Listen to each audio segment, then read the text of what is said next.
when Greece still held dominion over the ancient world, long before the realms lay broken, and the gods themselves became nothing more than whispered warnings, there walked among mortals a pantheon so mighty that their very footsteps shook the foundations of reality. Their tale, buried beneath centuries of ash and blood, speaks of a time when divine light actually meant something, when immortals ruled not through fear, but through genuine power that mortals willingly worshipped. Yet even the most ancient prophecies, carved in stone by oracles, who spoke directly with the fates themselves, failed to capture the true horror of what transpired when a single marked warrior decided that gods could bleed. This is not merely the story of Kratos, the Ghost of Sparta, whose very name would eventually echo through the halls of Valhalla itself. This is the complete chronicle of how divine perfection transformed into cosmic nightmare, how the golden age of Olympus crumbled into ash, and how that destruction rippled across the very fabric of mythology itself, reaching even the frozen peaks of Midgard, where Norse gods trembled at the mention of the god-killer from distant lands. Before Kratos ever swore his blood oath to Ares, before he felt the weight of the blades of chaos in his hands, before his family's screams echoed through that cursed village temple, the seeds of Olympus's destruction were already planted deep in the paranoid mind of Zeus himself. The king of gods had heard the prophecy, had seen the warnings written in the stars by the Sisters of Fate, had felt the cosmic truth that every pantheon must eventually fall to make room for the next. But Zeus, in his infinite divine arrogance, believed he could break the cycle that had claimed his father Kronos and his grandfather Uranus before him. He believed that through careful manipulation, through strategic cruelty, through the systematic elimination of any potential threats, he could ensure that Olympus would reign eternal. What Zeus failed to understand was that prophecy is not a warning to be heeded, but a promise waiting to be fulfilled. The archaeological remnants, scattered across what was once ancient Greece, tell a story that historians dare not fully acknowledge. Temples built not for worship, but as fortresses, divine statues carved with expressions of barely concealed terror, ancient texts that speak of gods who jumped at shadows and saw enemies in every mortal prayer. This was not the golden age of mythology that poets sing about. This was a pantheon slowly consuming itself from within, rotting with paranoia and corruption while maintaining the facade of divine perfection. Deep beneath Mount Olympus, in chambers that mortals were never meant to see, Zeus kept detailed records of every prophecy, every vision, every whispered warning about the marked warrior who would bring about the twilight of the gods. He knew that somewhere in the mortal realm, his destroyer was already being born, already taking his first breath, already beginning the journey that would end with divine blood painting the marble floors of the heavens themselves. And in the mortal realm below, in the warrior city of Sparta, where strength was forged in blood and honor, was earned through conquest, a child drew his first breath under a sky darkened by divine omens. The newborn's cries carried a resonance that made the very stones of Sparta tremble, though none who heard it understood why their hearts filled with inexplicable dread. The Oracle of Athens woke screaming that night, her vision filled with images of burning temples and gods dying like mortals. But when questioned by the priests, she could only whisper 3 words over and over, words that would echo through the centuries until they became the most feared prophecy in all of Greek mythology. The marked warrior comes. What neither gods nor mortals yet understood was that this story would not end with the fall of Olympus. The destruction of the Greek pantheon would serve as merely the first act in a cosmic drama that would span realms and mythologies, reaching into the frozen lands of Midgard, where another pantheon waited, blissfully unaware that their greatest enemy had already been born in a distant land, marked by ash and driven by a vengeance that would reshape the very definition of divine power. The complete timeline of this apocalyptic saga begins not with blood and war, but in the primordial darkness before creation itself, when the first stirrings of consciousness emerged from the cosmic void and decided that existence was preferable to the eternal nothingness that had come before. Before there were gods, before there were mortals, before there were realms to rule or temples to build, there existed only chaos, the infinite void, where nothing and everything coexisted in perfect, terrifying balance. From this primordial darkness emerged the first conscious beings, entities so ancient and powerful that even the gods who would later claim dominion over creation itself were merely their distant descendants. Gaia, the Earth Mother, was among the first to wake from the eternal slumber of non-existence. Her consciousness spread across what would become the physical realm, her body becoming the very foundations upon which all future civilizations would rise and fall. But Gaia was not content to simply exist. Like all beings touched by consciousness, she craved companionship, purpose, and most dangerously of all, legacy.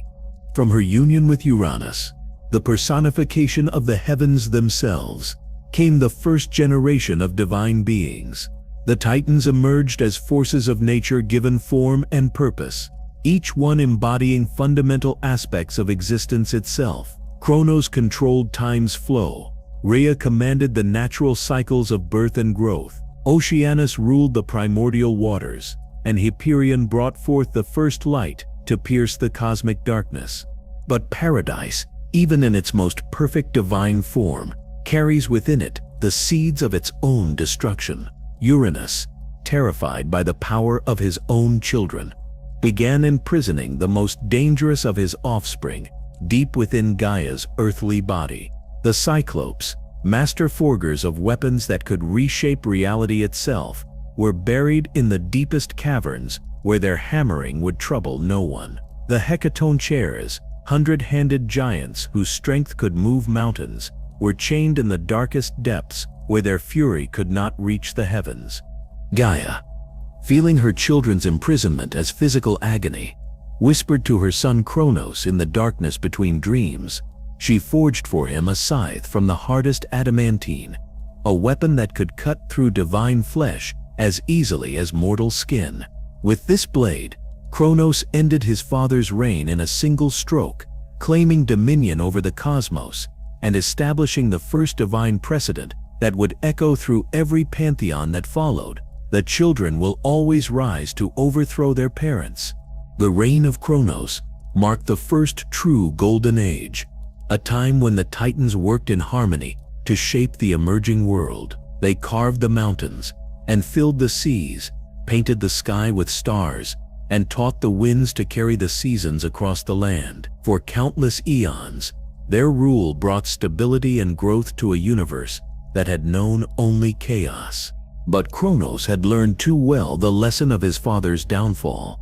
The Oracle of Delphi, ancient even then, spoke a prophecy that chilled the Titan King's immortal heart. One of his own children would overthrow him just as he had overthrown Uranus. The cycle of divine succession would continue, and Kronos would fall to make room for the next generation of gods. Driven by the same paranoia that would later consume Zeus, Kronos made a decision that would define the character of divine rulership for all eternity. Rather than face his fate with dignity, he would attempt to prevent it through systematic infanticide. Each child born to him and Rhea was devoured moments after birth, consumed by their father's terror of prophecy fulfilled. Rhea, watching her children disappear into Kronos' maw one after another, finally reached her breaking point when her sixth child was born.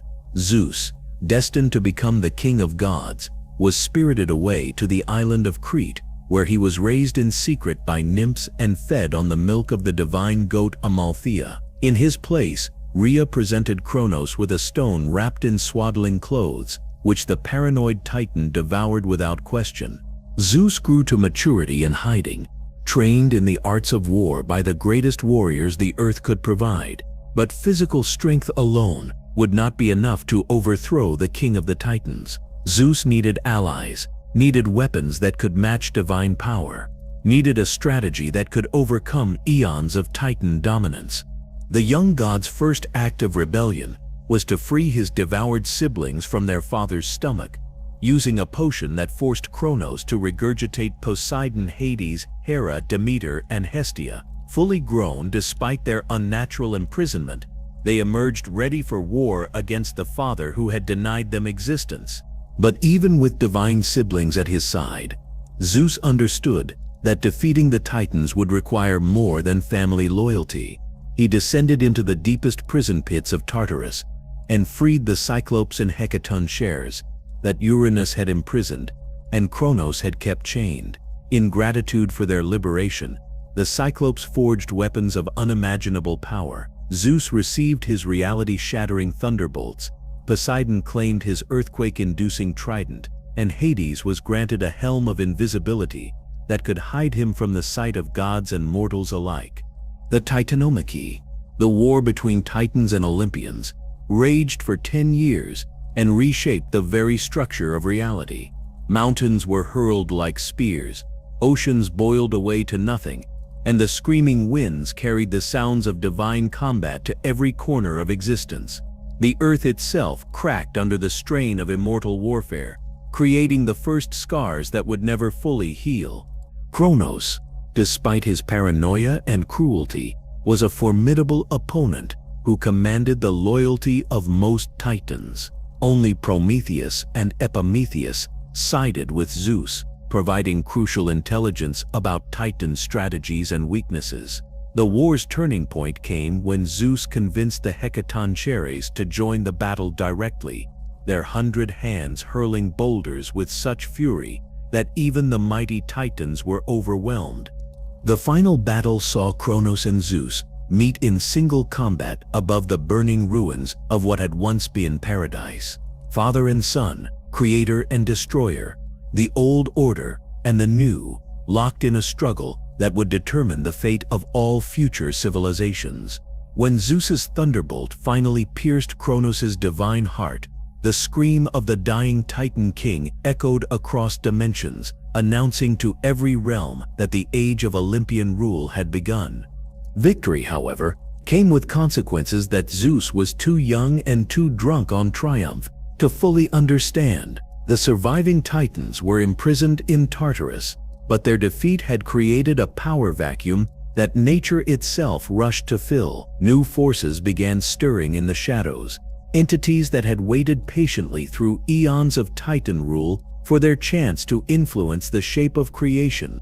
And deep in the primordial darkness that existed between realms, something else took notice of Zeus's victory. Other pantheons, other mythologies, other groups of gods who ruled distant realms began to whisper among themselves about the young thunderer who had slain his own father. The Norse gods of Asgard, the Egyptian deities of the Duat, pantheons whose names had not yet been spoken aloud, all turned their attention toward this new player in the cosmic game. Zeus, standing victorious over his father's broken form, believed he had won eternal rule through strength and cunning. But the cosmic cycle that had claimed Uranus and Kronos was already beginning its next rotation. Somewhere in the future that the fates had already written, a child was destined to be born who would bring about Zeus's downfall just as surely as Zeus had brought about his father's. The seeds of Olympus's eventual destruction were planted in the very moment of its greatest triumph, watered by divine blood and fertilized by the hubris of gods who believed themselves exempt from the laws that governed all existence. The golden age of the Olympians was about to begin, but like all golden ages in the history of divine rule, it carried within itself the promise of its own inevitable and spectacular ending. Zeus stood amidst the smoldering ruins of the old world, thunderbolt still crackling in his grip, divine blood cooling on his hands. The weight of absolute victory should have brought satisfaction, yet something gnawed at the edges of his consciousness. Perhaps it was the memory of his father's final words, spoken as Kronos lay dying beneath the rubble of Mount Othrys. "You have become everything you sought to destroy," the Titan king had whispered, "and your children will do the same to you." But Zeus pushed such thoughts aside. There was a universe to rebuild, a pantheon to establish, and domains to divide among those who had proven themselves worthy through blood and sacrifice. The young god king convened the first divine council in the ruins of what had once been his father's throne room, addressing his siblings, who had emerged from their unnatural imprisonment with minds sharp and hearts hardened by their shared ordeal. Poseidon, eldest of the swallowed children, carried himself with the controlled fury of ocean storms. His time trapped in Kronos' belly had not broken him, but had instead compressed his power like water under impossible pressure, ready to explode forth at the first opportunity. When Zeus offered him dominion over all the seas and waters of the world, Poseidon accepted with a nod that shook the very foundations of the earth. The oceans responded to their new master immediately, tides shifting and currents reorganizing themselves according to divine will. Hades, perhaps the most changed by his imprisonment, had emerged from their father's stomach, with eyes that had seen too much darkness to ever fully return to the light. Where his brothers showed excitement about their new roles as rulers, Hades displayed only weary acceptance when Zeus granted him the underworld. "Someone must tend to the dead," he said simply, "and I have already learned to find comfort in shadows." His departure for his new realm was swift and without ceremony, though none who watched him go could shake the feeling that Hades understood something about the nature of power that the others had yet to grasp. The female members of the family received roles that reflected both their strengths and Zeus's growing need to maintain control through careful distribution of authority. Hera, whose beauty was matched only by her fierce intelligence, became his queen and the goddess of marriage and family. Demeter claimed dominion over the harvest and all growing things, her power ensuring that mortals would have both the means to survive and reason to offer worship. Hestia, eldest and wisest, chose the seemingly humble role of goddess of the hearth, though those who understood divine politics recognized that controlling the sacred flame meant controlling the heart of every home and temple. With the major domains distributed, Zeus turned his attention to the business of creating the next generation of Olympians.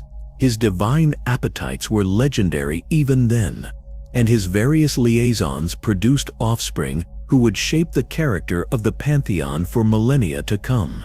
Athena emerged fully grown from Zeus's skull, her birth both miraculous and violent, requiring Hephaestus to split the god-king's head with an axe.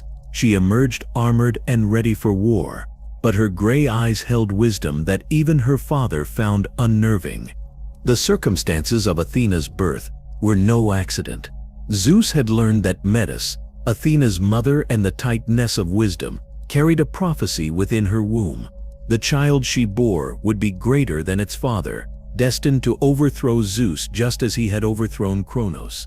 Rather than face this fate, Zeus had swallowed Metis whole while she was pregnant, believing he could prevent the prophecy through the same method his father had used. But prophecies, as Zeus would learn, have ways of fulfilling themselves regardless of divine intervention.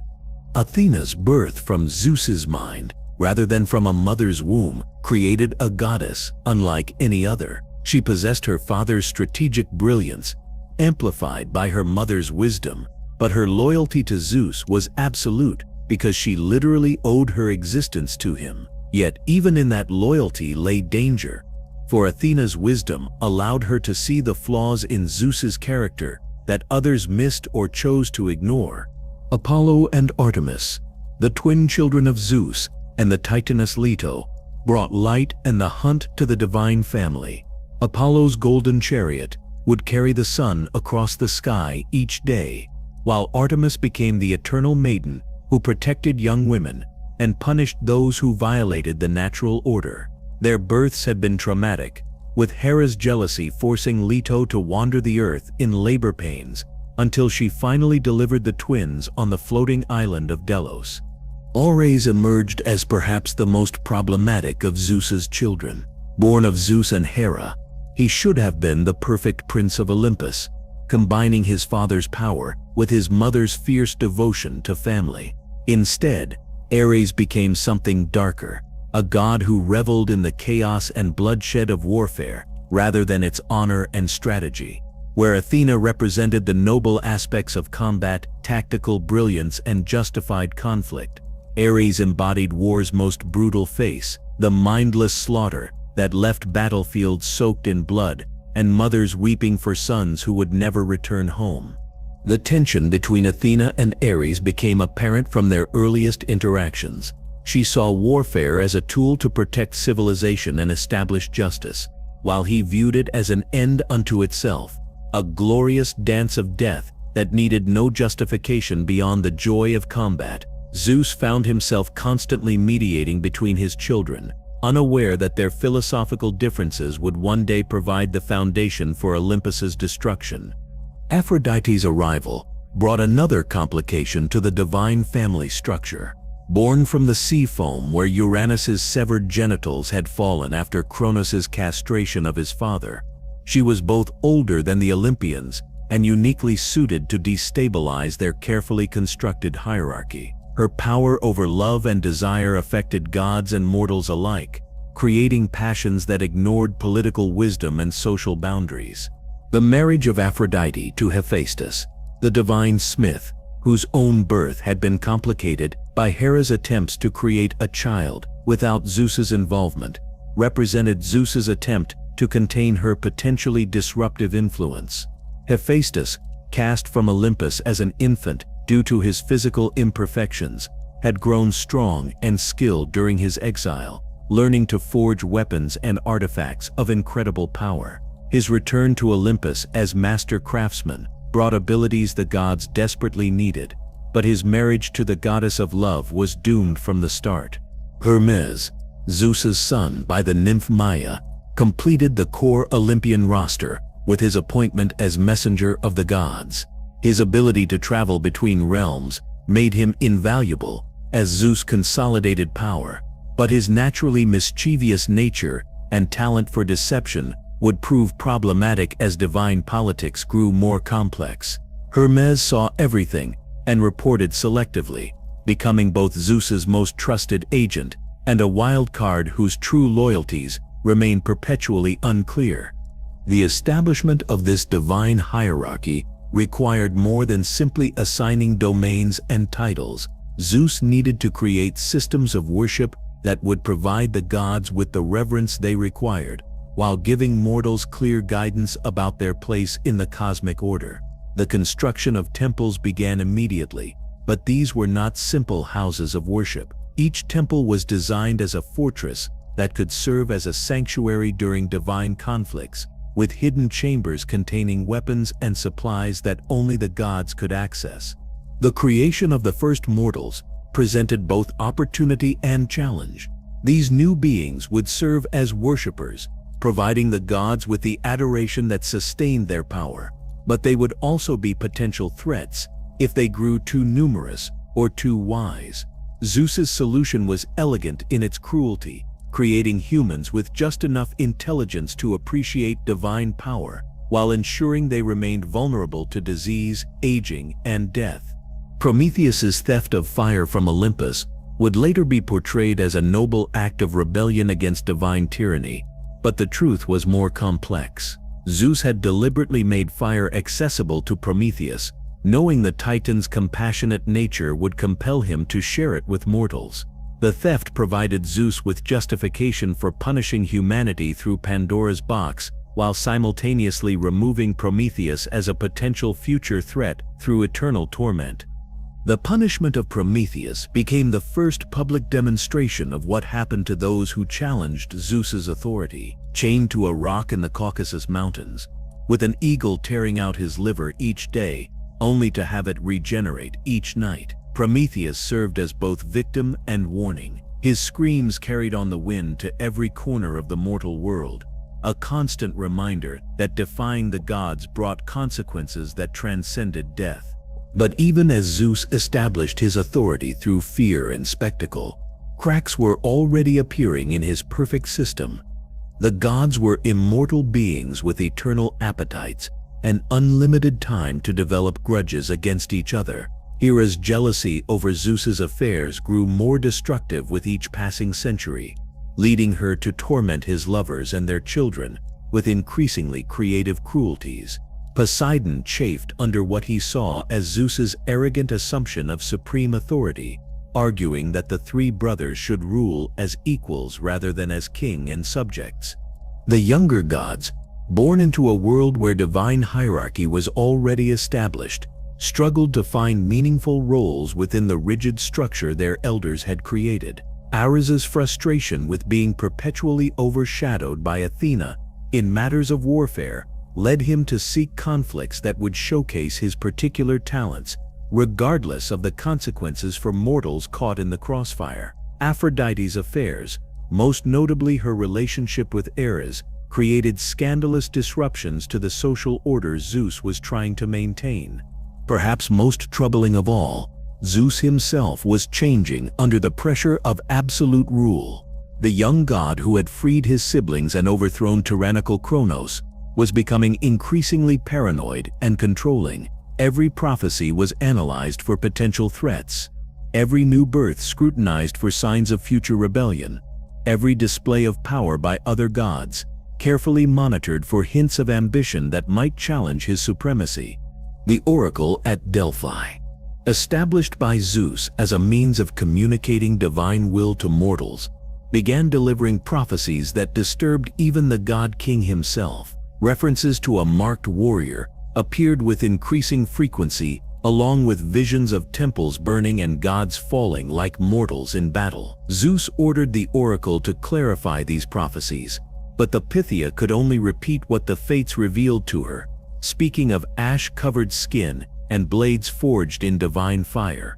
As Olympus entered what historians would later call its golden age, the seeds of its destruction were already germinating in the paranoid minds of its rulers and the growing resentment of those they ruled. The perfect divine system Zeus had created was becoming a prison for gods and mortals alike, a rigid hierarchy that stifled growth and innovation while breeding the very conflicts it was designed to prevent. In the mortal realm below, where humans struggled to understand their place in a cosmos ruled by jealous immortals, whispered stories began circulating about weapons that could kill gods and mortals brave enough to challenge heaven itself. These tales were dismissed as fantasy by those who heard them, but deep in the collective unconscious of humanity, the idea was taking root that divine power was neither eternal nor unassailable.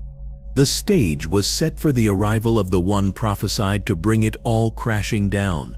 In the warrior city of Sparta, where strength was measured in scars and honor was earned through conquest, a child named Kratos drew his first breath under a sky darkened by divine omens. The midwives who attended his birth would later whisper that the baby's cries carried an otherworldly resonance, as if his voice alone could shake the very foundations of Mount Olympus. They were not wrong. Kratos grew into manhood during an era when the line between mortal and divine seemed more permeable than ever before. Gods walked openly among humans, taking lovers, granting favors, and demanding tribute with the casual arrogance of beings who had never known true consequence for their actions. For a young Spartan warrior raised on stories of heroes who had earned immortality through glorious deeds, this proximity to divine power was both inspiration and torment. The Spartan military machine had produced countless legendary warriors, but Kratos distinguished himself early through a combination of tactical brilliance and berserker fury that his commanders found both useful and disturbing.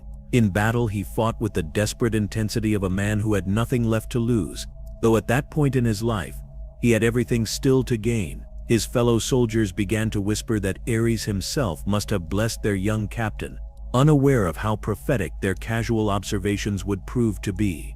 As Kratos rose through the ranks of Sparta's military hierarchy, the gods of Olympus were becoming increasingly involved in mortal affairs. What had begun as occasional divine interventions in human conflicts had evolved into something approaching systematic manipulation. Athena sponsored the growth of Athens as a center of learning and philosophy, while Ares deliberately fomented wars across the Mediterranean to feed his insatiable hunger for combat and bloodshed. The competition between Athena and Ares for divine influence had reached a point where neither could openly acknowledge the other's successes without appearing weak to their fellow Olympians. Athena's Athenians were becoming renowned for their strategic thinking and cultural achievements, while Ares's favored city-states excelled in pure military might and conquest. The stage was being set for a proxy war between siblings that would reshape the political landscape of the ancient world. Kratos found himself caught in the middle of this divine rivalry, without initially understanding the true nature of the forces manipulating his fate. His natural abilities as a warrior and leader made him valuable to both sides, though neither goddess initially saw him as anything more than another useful mortal tool to be discarded when his purpose was fulfilled. This casual dismissal of his worth as an individual would prove to be a critical miscalculation with consequences that would reverberate through eternity. The turning point came during what should have been a routine military campaign against a coalition of barbarian tribes threatening Sparta's northern borders. Kratos had led similar expeditions dozens of times, using superior Spartan training and tactics to overwhelm enemies who relied more on numbers and ferocity than strategic thinking. But this particular enemy was different, equipped with weapons and armor that seemed to deflect Spartan bronze as easily as cloth, fighting with coordination that suggested divine guidance. As the battle turned against his forces, Kratos realized that his men were not simply facing mortal enemies. The barbarians moved with supernatural speed and strength, their weapons glowing with an inner fire that spoke of divine enchantment. His carefully planned tactical formations crumbled under assault from warriors who seemed immune to pain and fatigue, fighting with the relentless determination of beings who no longer feared death.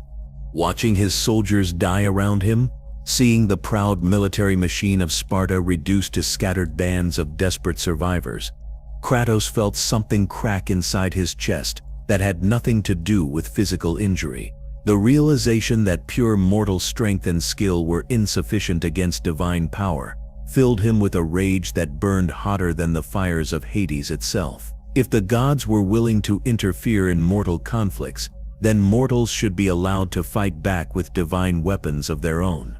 In that moment of supreme desperation, with barbarian blades closing in around him and his own death seemingly inevitable, Kratos made the decision that would define the rest of his existence and ultimately doom the entire Olympian pantheon. He called out to Ares, god of war, offering his eternal service in exchange for the power to save his remaining men and claim victory over their supernaturally enhanced enemies.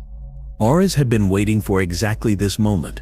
The god of war had observed Kratos' career with growing interest, recognizing in the young Spartan a combination of tactical intelligence and berserker fury that could be molded into the perfect instrument of divine will. More importantly, Ares saw in Kratos' desperation an opportunity to gain a mortal agent whose loyalty would be absolute because it was purchased with the lives of his men. The pact was sealed in blood and flame as Ares manifested on the battlefield in his full divine glory. The barbarian forces, suddenly faced with an actual god, rather than merely his blessed warriors, fell to their knees in terror and worship. But their submission came too late to save them from the consequences of their divine patron's miscalculation. Ares had equipped them to fight mortals, not to survive the wrath of a god who viewed their continued existence as an impediment to his larger plans. The blades of chaos materialized in Kratos' hands, their curved edges still glowing from the divine forges of Hephaestus, chained permanently to his forearms. These weapons were not simply tools of war, but extensions of Ares' own power, designed to channel the god's fury through his mortal champion. The moment Kratos gripped their handles, he felt his humanity begin to slip away, replaced by something harder and more terrible.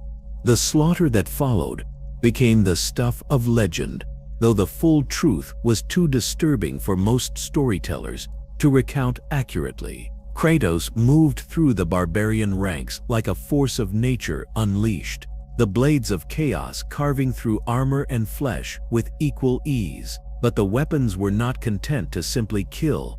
They seemed to feed on the violence, growing brighter and more eager with each life taken. By the time the battle ended, the landscape itself had been transformed. What had once been green fields were now salted wastelands, where nothing would grow for generations. The river that had provided water for both armies ran red for days, and the scavenger birds that came to feast on the dead refused to approach the corpses, as if sensing some lingering taint that made even carrion unpalatable.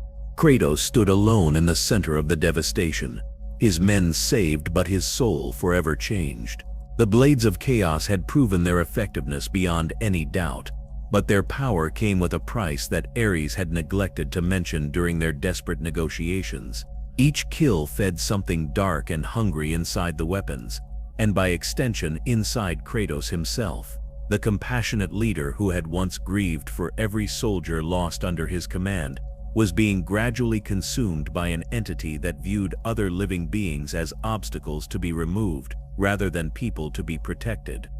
Ares' satisfaction with his new champion was evident in the divine blessings that began flowing toward Sparta. The city's military campaigns became a series of unbroken victories as Kratos led increasingly ambitious conquests across the Mediterranean world. Enemy armies fled rather than face the Ghost of Sparta in direct combat, and those foolish enough to stand against him learned too late that mortal tactics were useless against weapons forged in divine fire.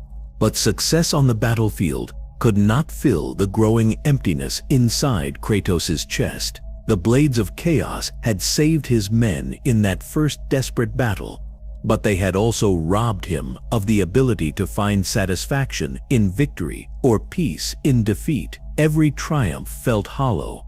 Every moment of rest was filled with an inexplicable hunger for violence that no amount of conquest could satisfy. His wife Lysandra noticed the changes first, observing how her husband would stare at his chained weapons for hours without speaking, his eyes reflecting the same supernatural fire that glowed along their edges.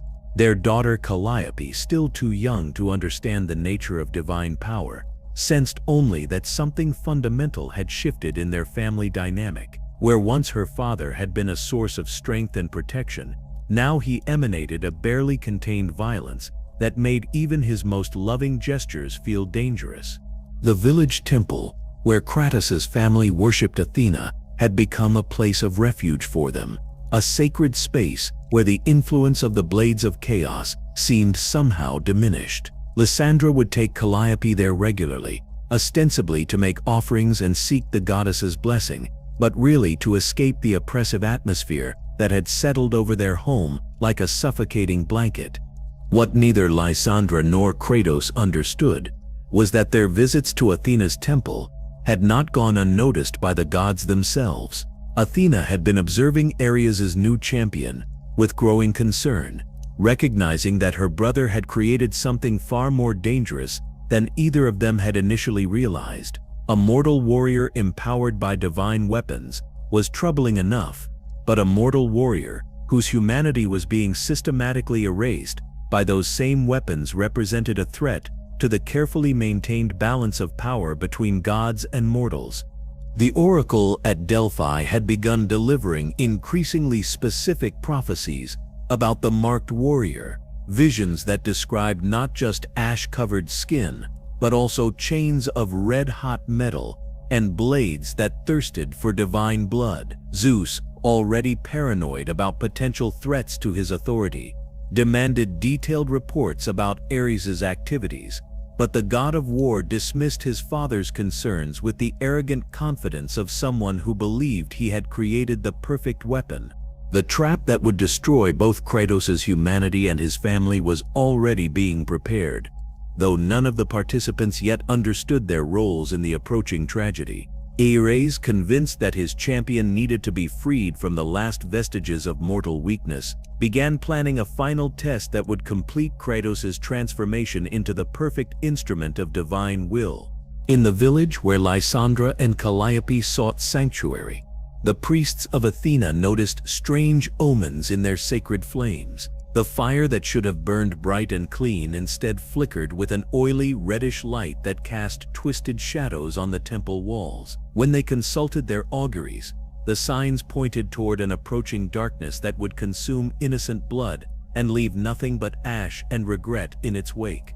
The stage was set for the moment that would transform a loyal champion into the god of war's greatest enemy, though none who participated in the approaching catastrophe yet understood that they were about to witness the birth of the god-killer himself. Mount Olympus had never appeared more magnificent than during the years following Ares' acquisition of his mortal champion. The divine realm practically hummed with satisfied energy as each god reveled in their expanding influence over the mortal world below. Marble columns gleamed with inner light, gardens bloomed in eternal spring, and the very air seemed to sparkle with the ambient magic that flowed from beings who had never known limitation or consequence. Zeus ruled from his throne of storm clouds and lightning, surveying a domain that stretched from the highest peaks to the deepest ocean trenches. His authority had grown beyond what even he had imagined possible during those desperate years of the Titanomachy. Mortals across the Mediterranean offered prayers and sacrifices with genuine devotion rather than simple fear, creating a feedback loop of worship that strengthened divine power while making the gods increasingly dependent on mortal adoration. The political machinery of Olympus operated with the smooth efficiency of beings who had learned to coordinate their individual desires with the collective needs of maintaining divine supremacy. Hermes carried messages between the various gods with supernatural speed, ensuring that even the most complex schemes could be implemented across vast distances without delay or miscommunication. Apollo's oracle at Delphi provided carefully crafted prophecies that guided mortal behavior in directions beneficial to divine interests, while Artemis's hunters served as an intelligence network that kept the gods informed about potential threats to their authority. But beneath this polished exterior, cracks were already beginning to appear in the foundation of Olympian unity. The success each god enjoyed in their individual domains was breeding a competitive atmosphere that occasionally erupted into open conflict. Athena's growing influence in Athens had begun to overshadow Ares's more brutal military successes, leading the god of war to seek increasingly dramatic demonstrations of his power to maintain his position within the divine hierarchy. The competition between the siblings had evolved beyond simple rivalry into something approaching ideological warfare. Athena believed that divine authority should be exercised through wisdom and strategic thinking, guiding mortals toward outcomes that benefited both gods and humans. Her approach created stable civilizations that produced reliable streams of worship while developing technological and cultural innovations that enhanced mortal quality of life.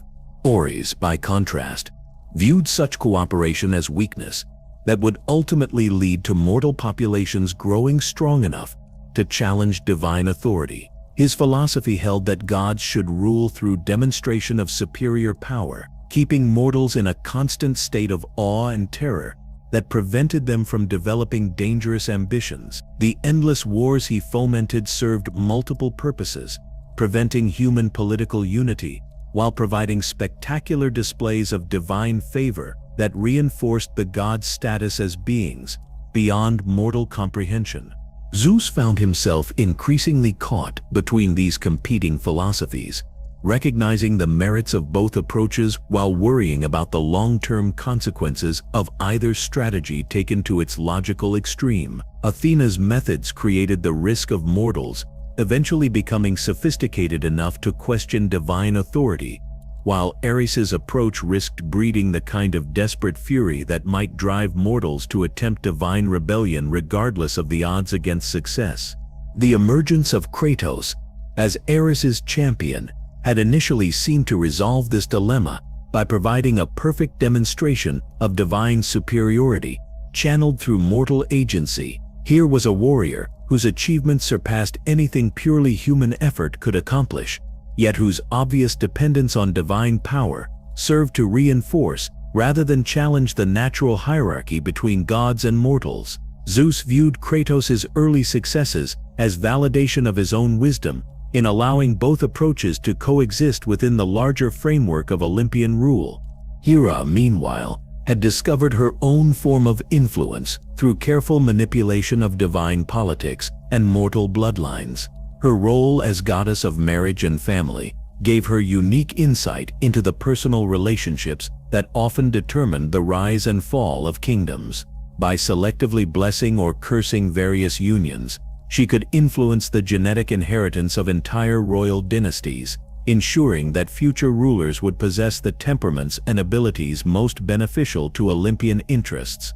Her ongoing war with Zeus over his numerous affairs had evolved into a complex game of moves and counter-moves that affected thousands of mortals caught in the crossfire. Each of Zeus's illegitimate children represented both a personal insult to Hera and a potential threat to the stability of divine succession. Her persecution of these demigods served the dual purpose of satisfying her wounded pride while eliminating potential future challenges to the established order. Poseidon had grown increasingly dissatisfied with what he perceived as his subordinate role within the supposedly equal division of cosmic authority. The seas were vast and full of wonders, but their isolation from the main centers of human civilization meant that ocean worship generated less divine power than the more accessible terrestrial domains controlled by his siblings. His periodic attempts to expand his influence through dramatic tsunamis and sea monster attacks had been countered by Zeus's insistence that such displays threatened the delicate balance between divine demonstration and mortal annihilation. The tension between the brothers had begun manifesting in ways that affected weather patterns across the entire Mediterranean world. Zeus's storms and Poseidon's hurricanes would clash over disputed territories, creating meteorological chaos that mortals interpreted as divine displeasure, while the gods themselves engaged in increasingly passive-aggressive demonstrations of their respective powers. Hades remained largely absent from these political maneuverings, content to rule his underworld domain with the grim efficiency of someone who understood that all conflicts eventually ended with the participants under his authority. His realm had grown crowded as divine interference in mortal affairs led to increasingly deadly conflicts, but the Lord of the Dead found a certain satisfaction in welcoming warriors who had died believing their divine patrons cared about their individual fates. The influx of souls created by Ares's warmongering had provided Hades with unprecedented insight into mortal psychology and motivation. The dead spoke freely about their experiences with divine intervention, and their testimonies painted a picture of gods who viewed mortals as expendable resources rather than worthy subjects deserving of protection and guidance. Aphrodite's affairs had become a source of constant disruption to the careful political balance Zeus was trying to maintain. Her relationship with Ares created obvious complications, but her other liaisons threatened to destabilize the entire network of alliances and obligations that held Olympian society together. When the goddess of love decided to favor a particular mortal or city-state, the resulting chaos of jealousy and passion could undo decades of careful diplomatic work. Her most recent infatuation with Adonis had led to a complex rivalry with Persephone that was affecting agricultural cycles across the mortal world. Demeter, already struggling with the psychological trauma of her daughter's abduction by Hades, found herself unable to maintain proper seasonal balance, while Persephone engaged in increasingly petty acts of spite against her romantic rival. The younger generation of Olympians had begun to chafe against the rigid hierarchy established by their elders, seeking ways to prove themselves worthy of greater authority and respect. Apollo's management of the sun's daily journey had become an opportunity for artistic expression that sometimes prioritized aesthetic beauty over practical considerations, leading to unexpected droughts and unseasonable weather that disrupted mortal agriculture and trade. Artemis had begun expanding her hunting activities beyond their traditional focus on wild animals, targeting mortals who violated her increasingly strict interpretations of natural law.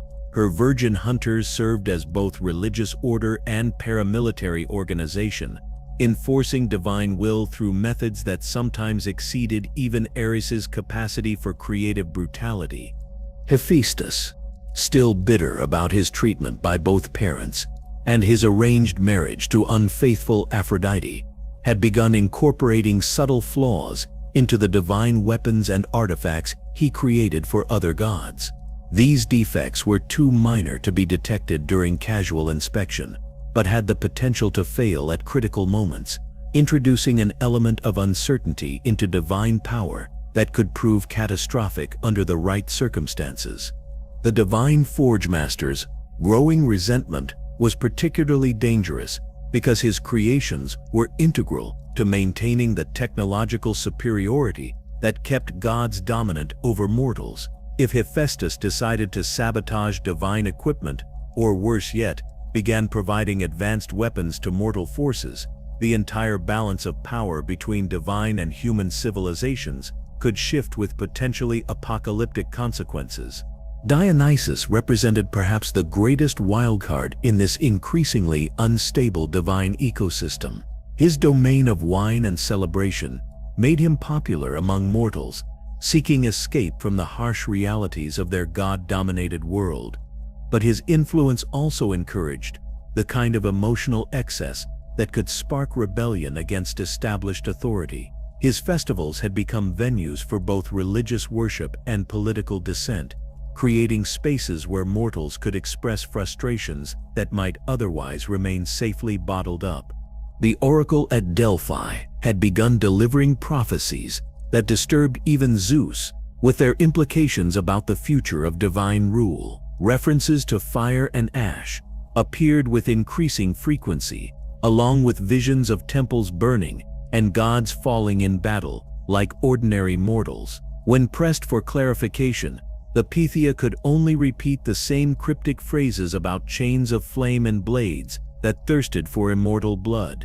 Zeus ordered his advisors to analyze these prophecies for actionable intelligence, but their interpretations varied wildly, depending on their personal loyalties and political objectives.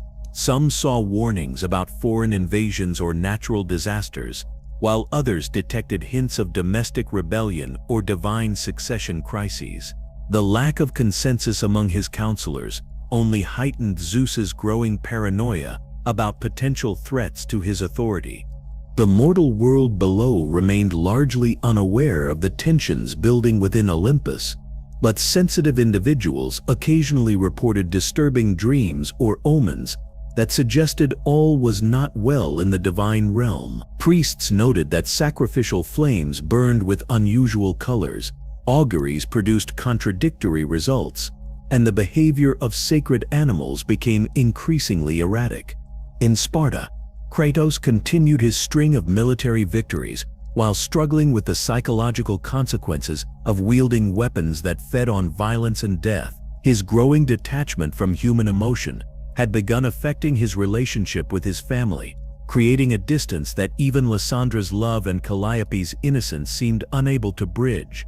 The stage was being set for a confrontation that would expose the fundamental weaknesses in the divine system Zeus had worked so hard to perfect, though none of the participants yet understood that they were approaching the moment when Olympian Golden Age would begin its transformation into a nightmare of divine destruction and mortal suffering that would reshape the very nature of mythological reality.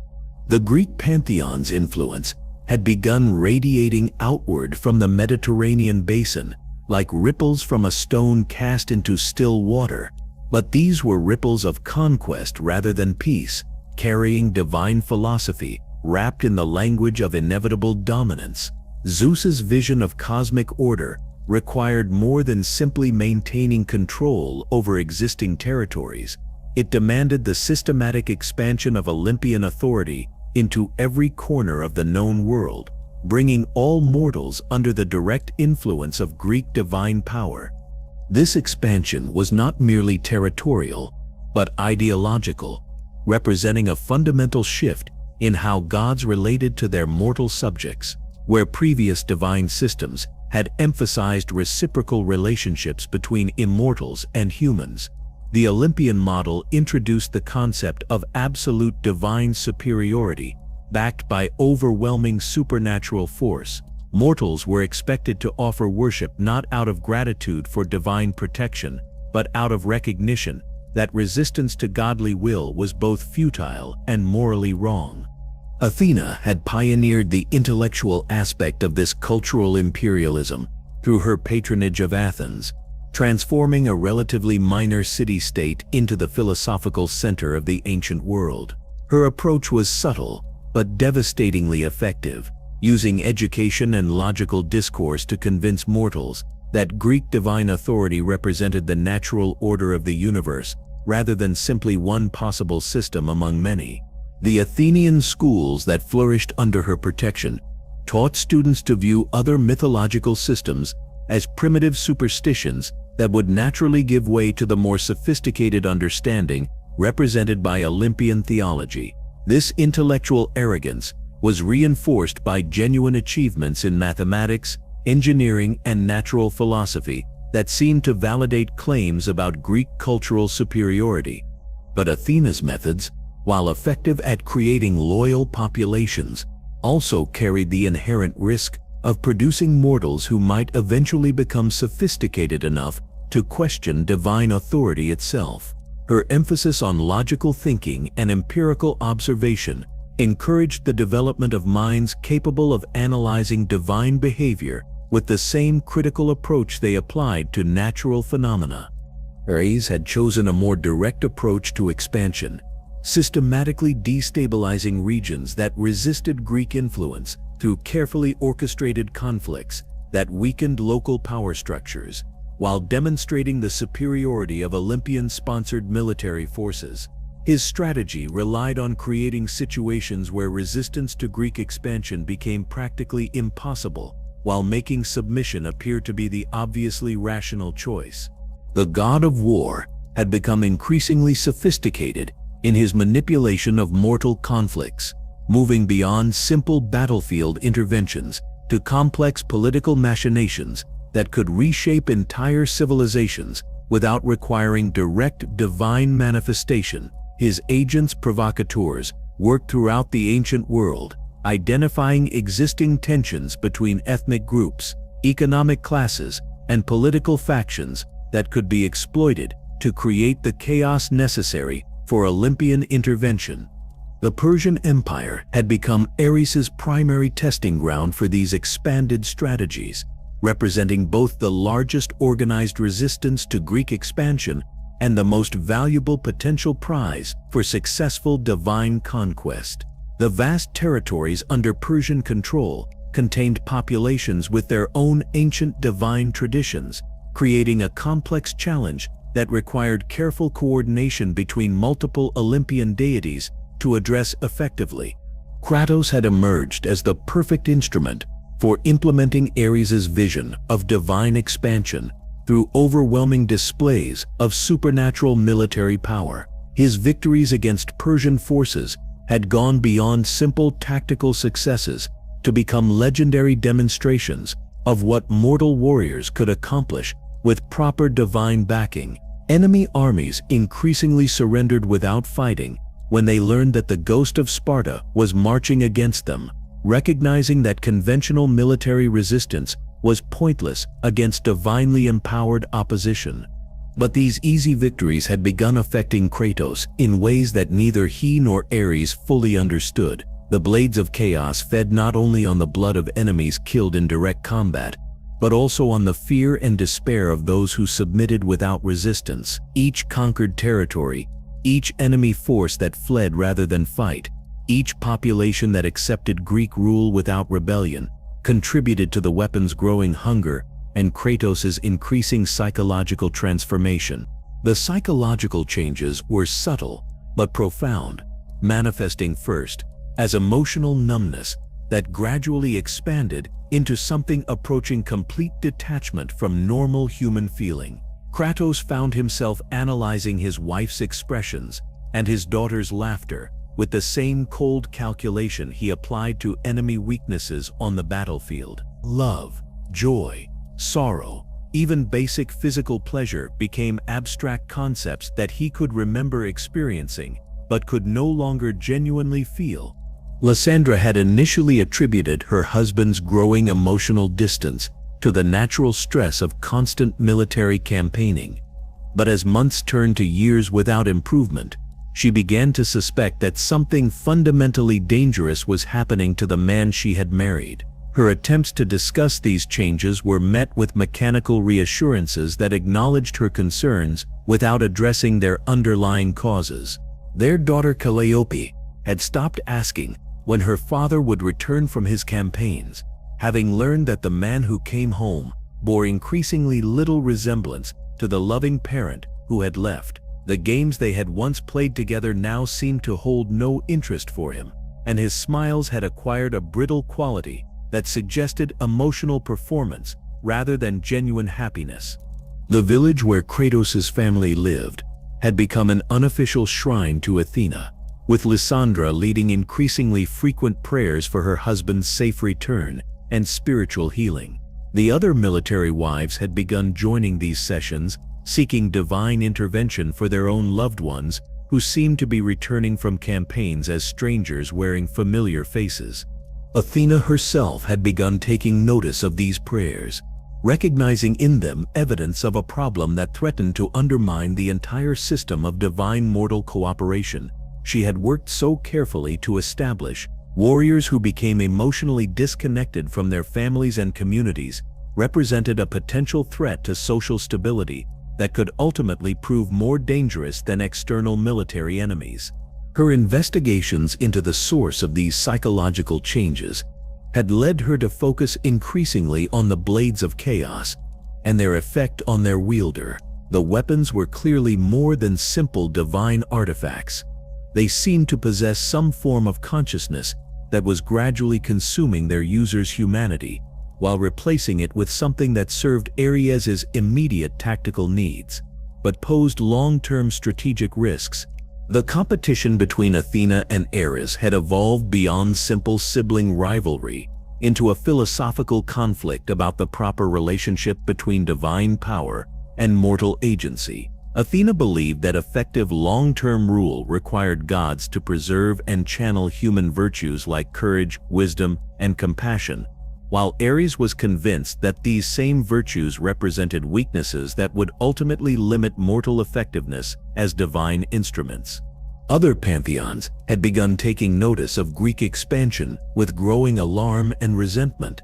The Egyptian gods, secure in their ancient authority over the Nile Valley, viewed Olympian territorial ambitions as dangerous precedent that could destabilize the careful balance between different mythological systems that had maintained relative peace for millennia. Norse deities in their distant northern realms had received reports from their own mortal worshippers about strange new gods whose champions wielded weapons that glowed with supernatural fire. These accounts were initially dismissed as typical mortal exaggeration, but the consistency of details across multiple independent sources had begun attracting serious attention from Odin and his advisors. The Celtic Druids had documented several incidents of Roman expansion being aided by divine interventions that did not match any previously recorded supernatural phenomena. Their careful analysis of these events had led them to conclude that the Mediterranean gods were actively supporting Roman territorial ambitions as part of a larger strategy to bring all mortal civilizations under their direct control. Back in Greece itself, the success of divine expansion had created new problems that Zeus had not anticipated when he first approved the systematic extension of Olympian influence. The influx of tribute and worship from conquered territories had strengthened divine power beyond all previous precedent, but this increase came with psychological side effects that were affecting the gods themselves in dangerous ways. Zeus found himself becoming increasingly intoxicated by the sheer volume of mortal adoration flowing toward Olympus from across the expanding Greek sphere of influence. The experience of being worshipped by millions of humans simultaneously created a feedback loop of ego inflation that made rational decision-making progressively more difficult. Simple policy choices became opportunities for dramatic displays of divine authority, while minor disagreements with other gods escalated into conflicts that threatened the stability of the entire pantheon. Hera's jealousy had reached new heights of destructive creativity, as Zeus's affairs expanded to include exotic women from newly conquered territories. Her persecution of these foreign mistresses had begun affecting international relations, creating diplomatic incidents that required increasingly complex cover-up operations to prevent mortal populations from realizing that their gods were engaging in petty personal conflicts. Poseidon's resentment about his subordinate role within the supposed divine triumvirate had crystallized into active opposition to his brother's expansion policies. The sea god had begun providing covert assistance to maritime populations resisting Greek conquest, creating navigational hazards and weather problems that significantly hampered naval operations supporting Olympian territorial ambitions.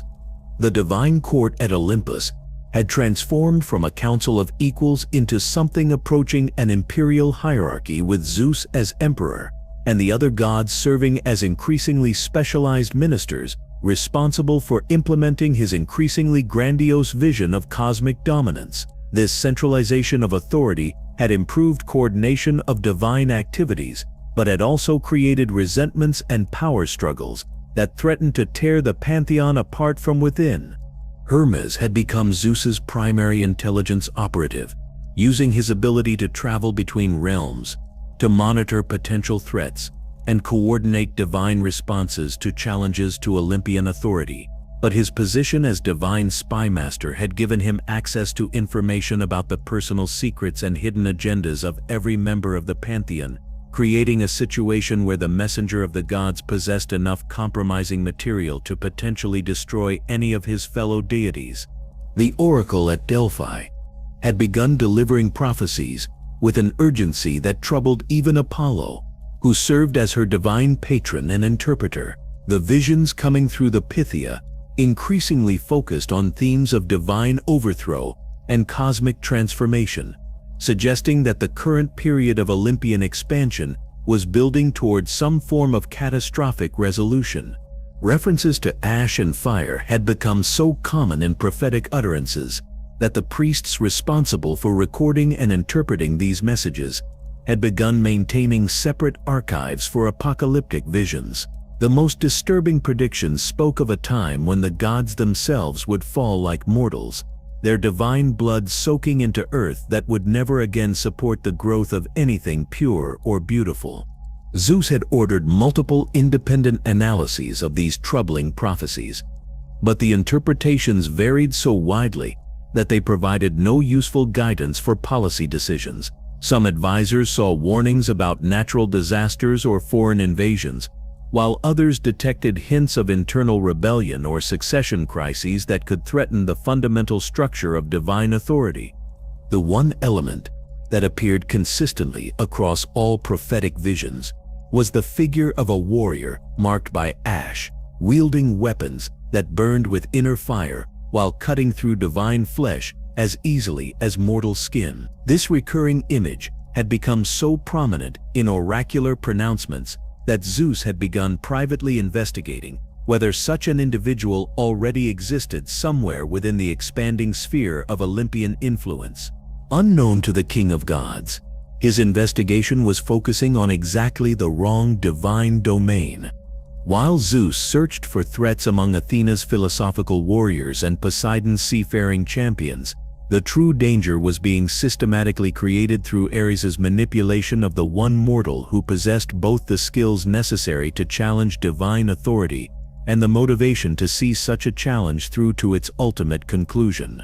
The transformation of Kratos, from devoted family man to something approaching a living weapon, had accelerated beyond what even Ares had anticipated. though the god of war remained convinced that this evolution represented progress toward his ultimate vision of divine supremacy through overwhelming force. The Spartan general, who had once wept privately over soldiers lost under his command, now viewed casualties as acceptable costs in achieving strategic objectives, calculating losses with the same emotional detachment he applied to inventory management. But this psychological metamorphosis had created an unexpected problem that Ares was only beginning to recognize. The blades of chaos were designed to channel divine fury through mortal agency, but they required their wielder to maintain enough humanity to understand the difference between appropriate and excessive violence. Without that moral framework, the weapons became increasingly difficult to control, their hunger for destruction growing beyond what even a god of war could comfortably direct. Lysandra had finally acknowledged what she had been trying to deny for months, that her husband was disappearing piece by piece with each campaign, leaving behind something that wore his face but lacked his soul. Her evening prayers to Athena had evolved from requests for his safe return to desperate pleas for the restoration of the man she had married. The goddess of wisdom had begun responding to these prayers with dreams and omens that suggested the situation was far more dangerous than a mortal woman could possibly understand. The village temple had become Lysandra's primary refuge, a sacred space where she could escape the oppressive atmosphere that had settled over their home like a suffocating blanket. Calliope would play among the olive trees in the temple courtyard, while her mother knelt before Athena's statue, both seeking comfort in the presence of a deity who represented the kind of divine authority that protected rather than consumed those under its influence.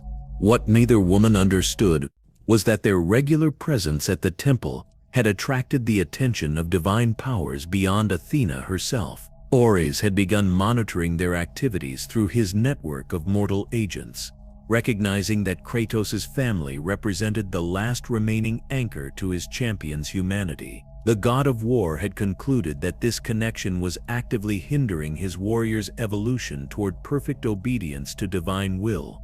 The theological implications of deliberately severing Kratos' emotional bonds were complex enough to require careful consideration of potential consequences.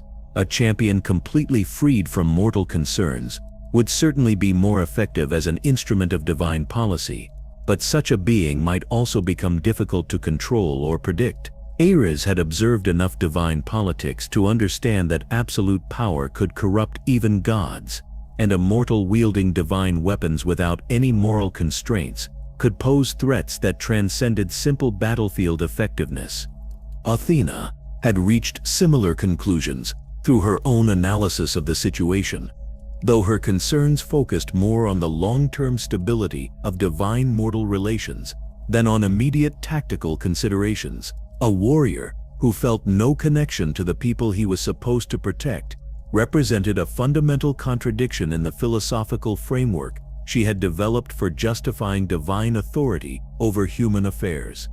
Her attempts to address these concerns through diplomatic channels had been rebuffed by Ares, who viewed his sister's objections as evidence of weakness rather than wisdom.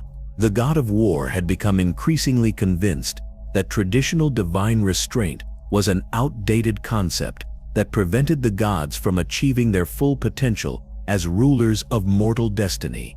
This philosophical divide between the siblings had begun manifesting in their respective spheres of influence, with Athenian military doctrine emphasizing the protection of civilian populations while Spartan tactics under Ares' guidance showed increasing disregard for non-combatant casualties. The contrast was becoming apparent to mortal observers, who began questioning whether all Olympian deities shared the same values regarding appropriate conduct in warfare. Zeus had initially interpreted these differences as healthy competition between his children, believing that their rivalry would ultimately produce superior strategies for maintaining divine dominance over mortal affairs. But reports from his intelligence network suggested that the philosophical gap between Athena and Ares was widening beyond simple disagreement into something approaching fundamental incompatibility. The oracle at Delphi had begun delivering prophecies that specifically referenced conflicts between gods of the same pantheon, visions of divine siblings engaging in warfare that would ultimately consume the realm they had built together. These predictions were particularly disturbing because they suggested that internal divine conflicts could become severe enough to threaten the basic stability of Olympian rule. Kratos himself remained largely unaware of the cosmic implications of his psychological transformation, though he had begun experiencing moments of clarity that revealed the extent to which his fundamental nature had changed. These episodes typically occurred during brief respites between campaigns, when the absence of immediate combat objectives left him momentarily free from the blades of chaos's influence over his thoughts and emotions. During one such interlude, he had attempted to play with Calliope, as he had before his service to Ares began, only to discover that he could no longer remember why he had once found joy in her laughter or satisfaction in her achievements. The realization that he was losing the capacity for love terrified him more than any enemy he had faced on the battlefield, but his efforts to resist this emotional erosion proved futile against the weapon's systematic consumption of his humanity. The village where his family lived had noticed changes in their local hero that went beyond simple war weariness. Kratos' interactions with other residents had become perfunctory, his responses to their greetings and concerns delivered with mechanical courtesy that suggested obligation rather than genuine interest in their welfare. The man who had once been a source of community pride was becoming something that inspired unease rather than admiration. Local priests had begun reporting strange phenomena associated with Kratos' presence, including sacrificial flames that burned with unnatural colors and sacred animals that displayed obvious distress when he approached temple grounds. These omens suggested that whatever transformation was occurring involved forces beyond normal mortal experience, possibly touching on divine powers that mortals were not equipped to understand or resist.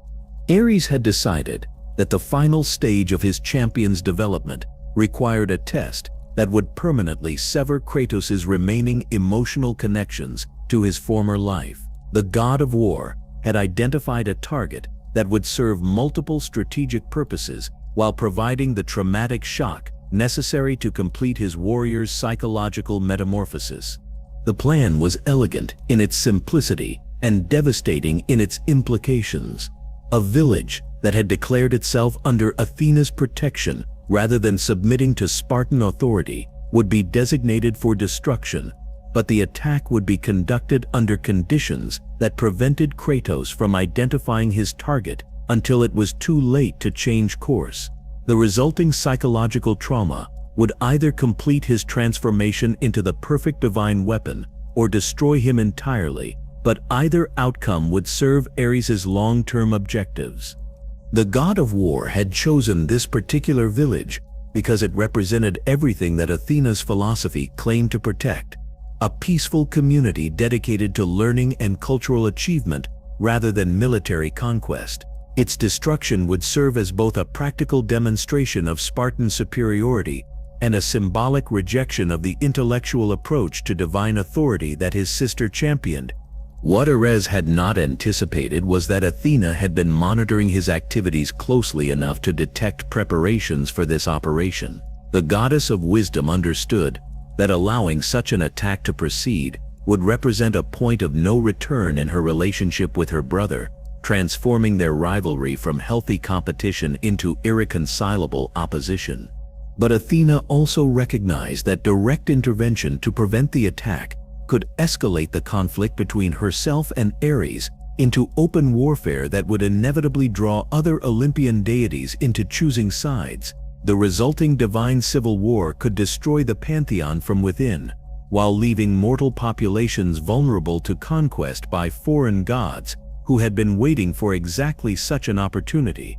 Her solution was to ensure that Kratos' family would be present in the target village when the attack commenced, calculating that the shock of accidentally killing his own loved ones would create psychological trauma severe enough to break Ares' control over his champion, while simultaneously providing motivation for rebellion against divine authority.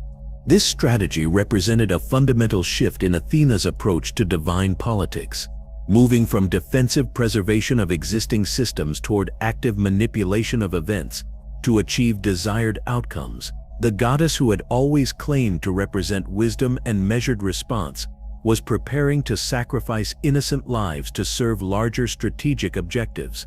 The stage was being set for a catastrophe that would transform loyal champion into relentless enemy, while simultaneously demonstrating to every member of the Olympian pantheon that their system of absolute divine authority contained fatal flaws that could ultimately lead to their destruction.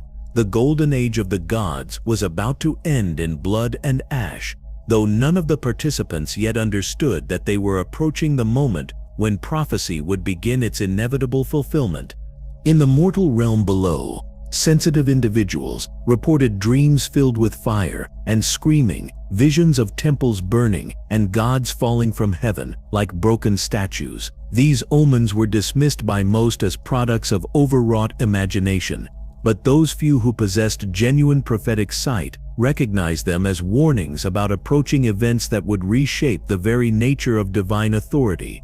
The cosmic cycle that had claimed titans and primordial forces was preparing to claim the Olympian gods themselves, though the agent of their destruction would come not from external enemies, but from the very system of mortal manipulation they had constructed to ensure their eternal dominance. The marked warrior was about to be born through divine fire and mortal anguish, carrying within himself the power to end the age of gods and usher in something entirely new. The mists that shrouded the village on that fateful night carried more than moisture from the nearby sea. They bore the weight of divine manipulation and mortal tragedy, intertwined in ways that would reshape the fundamental relationship between gods and humanity forever. Kratos approached the settlement with his usual methodical precision, the blades of chaos humming with anticipation at his sides, while his mind calculated optimal strategies for overwhelming whatever resistance the inhabitants might offer. What he could not see, through the supernatural fog that Ares had summoned to conceal the village's true identity, was that among the simple houses and modest temple lay the two people who represented everything that remained of his humanity. Lysandra and Calliope had traveled here, seeking shelter from the growing violence that plagued their homeland, guided by dreams sent by Athena that promised safety in this peaceful community, dedicated to wisdom rather than warfare. The attack unfolded with the terrible efficiency that had made Kratos legendary throughout the Mediterranean world. His Spartan warriors moved through the village like an unstoppable tide of bronze and blood, while their general carved a path of destruction toward the central temple where the villagers had gathered in desperate hope that sacred ground might offer protection from mortal violence. But the blades of chaos recognized no distinction between sacred and profane, innocent and guilty, family and enemy. They fed on death and pain with equal hunger, growing brighter and more eager with each life extinguished by their divine fire. Kratos moved through the temple like a force of nature unleashed, his weapons singing through the air in arcs that painted the ancient stones with blood, while his consciousness remained trapped in the battle trance that had become his natural state during combat. The moment of terrible recognition came, when the supernatural mists finally cleared, and torchlight revealed the faces of those he had slaughtered in his divine fury. Among the twisted bodies of villagers who had died pleading for mercy lay his wife and daughter, their blood mingling with that of strangers, while their lifeless eyes stared up at the man who had sworn to protect them from exactly this kind of senseless violence. The psychological shock of this discovery shattered something fundamental in Kratos' mind, breaking through the emotional numbness that had insulated him from the horror of his actions for so many months. The return of genuine feeling was more devastating than any physical wound he had ever received, flooding his consciousness with grief and rage and guilt that threatened to tear his sanity apart completely. The oracle who had cursed him with the ashes of his family spoke with the voice of forces beyond mortal comprehension. her words carrying the weight of cosmic justice, finally asserting itself against divine tyranny. "The blood of your family stains your hands forever, Spartan. The ashes of their flesh shall be your eternal burden." A reminder that even the mightiest warrior cannot escape the consequences of blind obedience to corrupt power. As the ashes of his wife and daughter fused permanently with his skin, transforming him into the Ghost of Sparta, whose pale complexion would forever mark him as a man haunted by unforgivable sins, Kratos finally understood the true nature of his relationship with Ares. He had not been a champion serving a noble cause, but a tool wielded by a god who viewed mortal lives as expendable resources in pursuit of personal aggrandizement. The realization that his family's death had been orchestrated by the very deity he had served with absolute loyalty transformed grief into something far more dangerous. Kratos' rage transcended normal human emotion, becoming a cosmic force that resonated with powers older and more primal than the Olympian gods themselves. For the first time since the Titanomachy, a mortal had touched the kind of fury that could challenge divine authority directly. Ares observed his champion's transformation with satisfaction rather than concern, believing that the elimination of Kratos' emotional weaknesses had finally created the perfect instrument of divine will. The god of war failed to recognize that he had not purified his champion, but had instead forged the weapon that would ultimately destroy him, turning loyal service into implacable hatred through an act of betrayal so profound that it could never be forgiven or forgotten.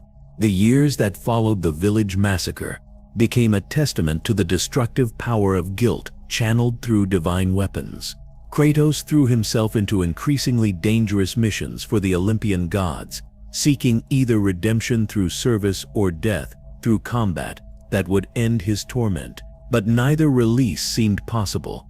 The blades of chaos sustained his life through injuries that should have been fatal, while his immortal patrons ensured that he faced challenges calibrated to test, but not destroy their valuable asset.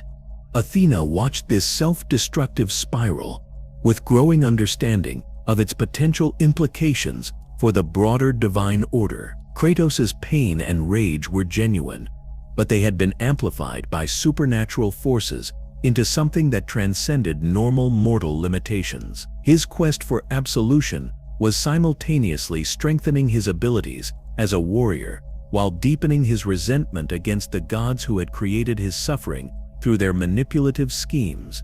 The goddess of wisdom began providing subtle assistance to Kratos' missions, not out of compassion for his plight, but from recognition that his growing power could serve her own objectives in the escalating conflict with Ares. Each successful completion of an impossible task demonstrated that divine authority was not absolute, that mortal determination, enhanced by supernatural weapons, could overcome challenges that should have been beyond human capability. Other gods took notice of Kratos' achievements with mixtures of admiration and unease. Here was a mortal who had survived encounters with creatures and forces that regularly destroyed entire armies, a champion whose effectiveness surpassed anything previously recorded in divine histories. But his obvious hatred for his divine patrons raised troubling questions about the long-term sustainability of the system that had made his power possible. Zeus himself began paying attention to reports about the Ghost of Sparta, recognizing in the warrior's exploits echoes of the prophecies that had troubled his sleep for so many years. The references to ash-covered skin and weapons that burned with inner fire matched Kratos' appearance and equipment with disturbing precision, suggesting that the predicted threat to divine authority might already be operating within the Olympian sphere of influence. The discovery of Pandora's box became the catalyst that would transform Kratos from reluctant servant into active enemy of the gods. Hidden within a temple designed to test divine champions to their absolute limits, this artifact represented the only force capable of granting a mortal the power necessary to kill an Olympian deity. The temple's guardians and traps had been created by Hephaestus himself, designed to ensure that only someone worthy of challenging divine authority could claim the prize within. Kratos' journey through the Temple of Pandora became legendary even among the gods, a demonstration of mortal will and divine power combined in ways that transcended normal limitations of both. The trials he faced within its halls tested not just his physical capabilities, but his fundamental character, forcing him to confront the full implications of his quest for vengeance against Ares. Each challenge overcome brought him closer to the artifact that could grant him the power to achieve his ultimate goal, but also deeper into philosophical territory that the gods had never intended mortals to explore. The temple's trials forced Kratos to question the nature of divine authority itself, examining whether gods deserved worship because of their inherent superiority or simply because they possessed enough power to enforce obedience. The opening of Pandora's box released forces that had been contained since the primordial wars between order and chaos, flooding Kratos with power that elevated him beyond normal mortal limitations, while simultaneously unleashing corruption that would eventually consume the entire Olympian pantheon. The evils that escaped contaminated every divine mind they touched, amplifying existing character flaws into destructive obsessions that would ultimately tear the gods apart from within. But Kratos gained something more valuable than simple power from the box. He acquired hope, the one force capable of sustaining mortal determination against seemingly impossible odds. This hope was not the naive optimism of innocence, but the grim certainty that even the mightiest tyrants could be brought low by someone willing to pay the necessary price for justice. The battle between Kratos and Ares that followed transformed Athens into a war zone where mortal and divine forces clashed with unprecedented ferocity. The god of war fought with the confidence of immortal supremacy, believing that no mortal could seriously threaten a being who had existed since the dawn of creation. But Kratos fought with the desperate fury of someone who had nothing left to lose and everything to gain through victory. The death of Ares sent shockwaves through both divine and mortal realms, proving that gods were not invulnerable and that mortals could indeed challenge the supposedly eternal order of Olympian rule. The implications of this event transcended the personal conflict between champion and patron, establishing precedent for future challenges to divine authority while demonstrating that the weapons forged by the gods themselves could be turned against their creators. Zeus's offer to grant Kratos the throne of the god of war was intended to contain the threat he represented by incorporating him into the divine hierarchy, but this solution created new problems while failing to address the fundamental issues that had motivated his rebellion in the first place. A god created through violence and powered by vengeance represented an unstable element within a pantheon already struggling with internal contradictions and philosophical conflicts. The Olympian council that convened to address Ares' death struggled to maintain the facade of divine unity while grappling with implications they were not prepared to acknowledge. If one mortal could kill a god, what did that mean for the entire system of supernatural authority that justified their dominion over mortal affairs? The questions raised by Kratos' victory were more dangerous to divine stability than any external enemy could possibly be. The Ghost of Sparta had become something unprecedented in the history of divine politics, a god created through rebellion rather than inheritance or appointment, whose loyalty could never be assumed, and whose motivations remained fundamentally alien to the beings who had reluctantly accepted him into their ranks. The seeds of Olympus's destruction had been planted in the moment of its apparent triumph over the challenge that Kratos represented. The throne of the god of war felt like a prison built from divine marble and immortal expectations, its weight pressing down on Kratos with every breath he drew in the rarefied air of Mount Olympus. The other gods treated him with the careful courtesy reserved for dangerous animals, acknowledging his power while maintaining enough distance to avoid accidentally triggering the rage that simmered constantly beneath his pale, ash-covered skin. Zeus had believed that granting Kratos divine status would transform him from threat into asset, that the responsibilities of godhood would gradually erode his mortal anger until he became just another member of the Olympian hierarchy. But the king of gods had fundamentally misunderstood the nature of what he was dealing with. Kratos had not sought divinity for its own sake, but as a means to an end, and when that godhood failed to provide the peace he desperately craved, it became simply another burden to bear while he searched for genuine release from his torment. The nightmares that plagued Kratos' divine sleep were unlike anything the other gods had ever experienced. Where immortal dreams typically reflected memories of eternal glory and cosmic power, his were filled with the faces of innocents he had killed in service to causes he no longer believed in.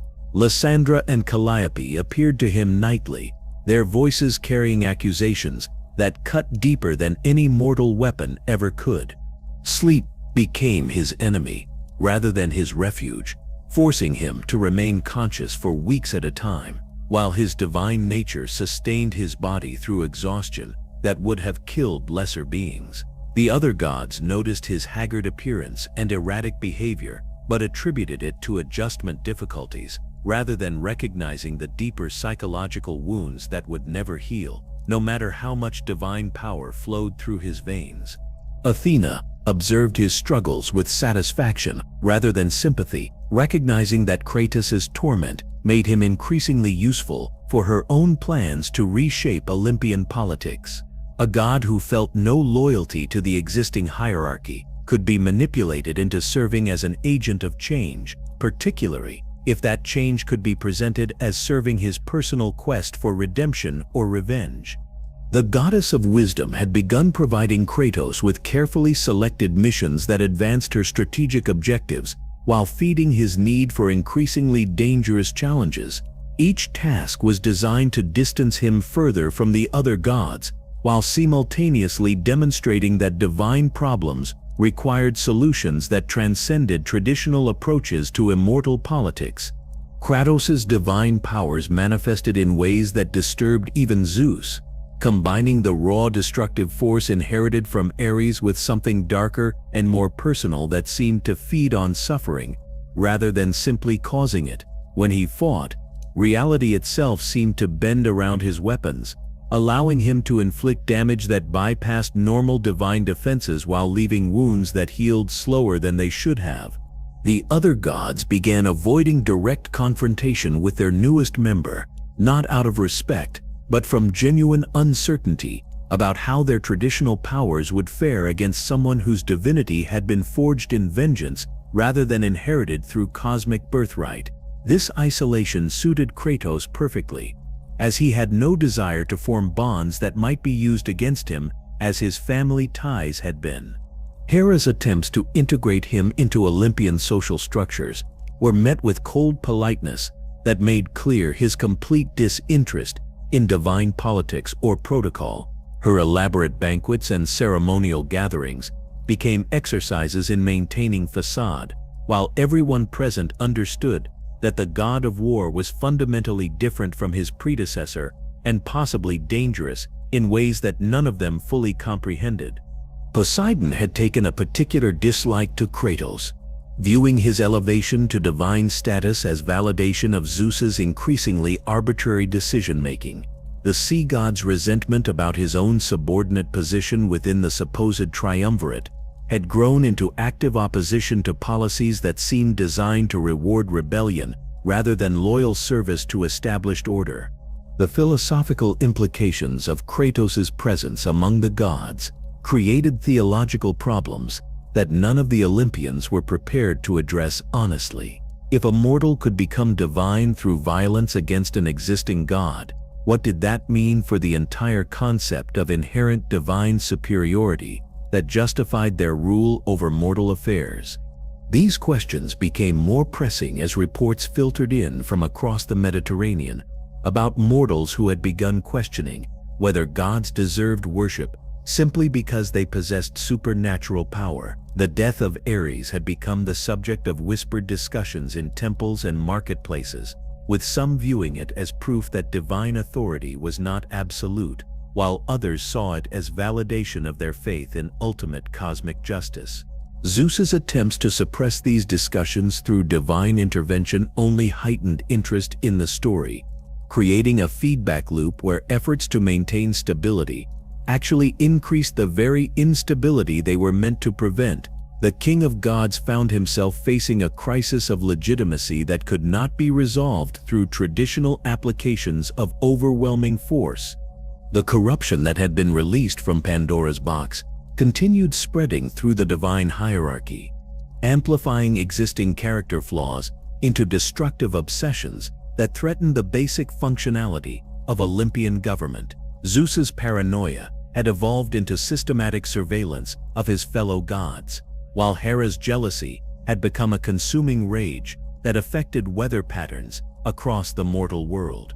Apollo's vanity had transformed into megalomania that interfered with his duties as sun god, creating irregular patterns of light and darkness that disrupted agricultural cycles while he focused on composing increasingly elaborate hymns to his own magnificence. Artemis's protective instincts had become predatory compulsions that led her to hunt not just animals but mortals who failed to meet her ever-escalating standards of natural purity. Hephaestus had begun incorporating deliberate flaws into divine weapons and artifacts, his bitterness about his treatment by other gods expressing itself through sabotage that could prove catastrophic at critical moments. The divine Forge Master's growing resentment was particularly dangerous because his creations were integral to maintaining the technological superiority that kept gods dominant over mortals. Aphrodite's affairs had escalated beyond simple infidelity into deliberate attempts to destabilize political alliances between gods through sexual manipulation. Her liaisons with various divine and mortal figures were creating scandals that undermined the dignity of the entire pantheon, while providing ammunition for critics who argued that gods were no more moral than the mortals they claimed to rule. Dionysus had embraced chaos as a philosophical principle rather than simply a domain to manage, encouraging mortal revelries that bordered on rebellion against established social order. His festivals had become venues for political dissent and religious questioning, creating spaces where dangerous ideas could spread beyond the control of traditional divine authority. The oracle at Delphi had begun refusing to deliver prophecies that served Olympian political interests, claiming that the fates themselves were withdrawing their cooperation from gods who had betrayed the cosmic principles that justified their existence. Apollo's attempts to force compliance from his oracle resulted in visions so disturbing that even he dared not repeat them to his fellow gods. These prophecies spoke of divine blood soaking the marble floors of Olympus, of temples burning while their gods fell like mortals in battle, of a time when the very concept of divine authority would become meaningless because those who wielded it had proven themselves unworthy of the power they claimed. The most terrifying visions centered on Kratos himself, showing him not as a reformed member of the Pantheon, but as an instrument of cosmic justice that would spare no one in its quest to restore balance to a universe thrown into chaos by divine corruption. Zeus had begun making increasingly desperate attempts to eliminate potential threats to his authority, ordering assassinations and orchestrating accidents that removed gods whose loyalty seemed questionable. But these purges only heightened suspicion and resentment among the survivors, creating exactly the kind of instability that the King of Gods was trying to prevent. The discovery that Kratos was actively investigating his own past rather than simply accepting his new role as god of war triggered alarms throughout the divine hierarchy. His inquiries into the circumstances surrounding his family's death had revealed inconsistencies in official accounts that suggested deliberate divine manipulation rather than tragic accident. Gaia's contact with Kratos represented the most dangerous development yet in the escalating crisis of divine authority. The Earth Mother's offer to reveal the truth about Zeus's crimes against his own family provided both motivation and means for rebellion that could destroy the entire Olympian system. Her alliance with the newest god represented a convergence of ancient grievances and contemporary anger that no amount of divine power could safely ignore. The Titans promised to help Kratos achieve vengeance against Zeus in exchange for his assistance in their own quest for freedom, created a strategic nightmare for Olympian security. The possibility of alliance between disaffected gods and imprisoned titans represented exactly the kind of existential threat that had motivated Zeus's original purges, but attempts to prevent such cooperation only accelerated its development. Kratos' acceptance of Gaia's offer marked the point where he transformed from problematic addition to the Pantheon into active enemy of everything it represented. His divine powers, combined with Titan knowledge and weapons, created capabilities that no single god could match, while his motivation transcended any possibility of negotiation or compromise. The stage was set for a war that would reshape the fundamental nature of divine authority, pitting gods against gods, while mortals watched from below to see whether their supernatural rulers would destroy each other through their own corruption and incompetence. The golden age of Olympus was ending in exactly the way the ancient prophecies had foretold, with the marked warrior finally beginning his destined role as agent of cosmic justice. The revelation of Zeus's treachery came not through divine confession, but through the patient archaeological work of a god who had learned to distrust every official account of his own existence. Kratos had spent months investigating the circumstances surrounding his transformation from loyal champion to grief-stricken exile, following traces of evidence that the other gods assumed had been destroyed or forgotten centuries ago. Gaia's guidance had led him to hidden archives buried deep beneath Mount Olympus, repositories of information that Zeus had ordered sealed, but never quite brought himself to destroy completely. The Earth Mother understood the psychology of tyrants well enough to know that even the most paranoid ruler occasionally needed proof of his own cleverness, keeping records of successful manipulations as trophies of intellectual superiority. The documents Kratos discovered painted a picture of systematic deception that extended far beyond his personal tragedy to encompass the entire structure of Olympian rule. Zeus had not simply allowed Ares to orchestrate the village massacre. He had actively encouraged it as part of a larger strategy to create a controllable agent of divine will. The death of Lysandra and Calliope had been calculated collateral damage in a scheme designed to forge the perfect weapon for maintaining cosmic order. But the King of Gods had made a critical miscalculation in believing that grief could be transformed into loyalty through the simple expedient of granting divine power. Instead of creating a grateful subordinate, Zeus had forged an enemy whose motivation transcended normal considerations of self-preservation or political advantage. Kratos' quest for vengeance was no longer personal, but cosmic, representing the accumulated grievances of everyone who had suffered under divine authority.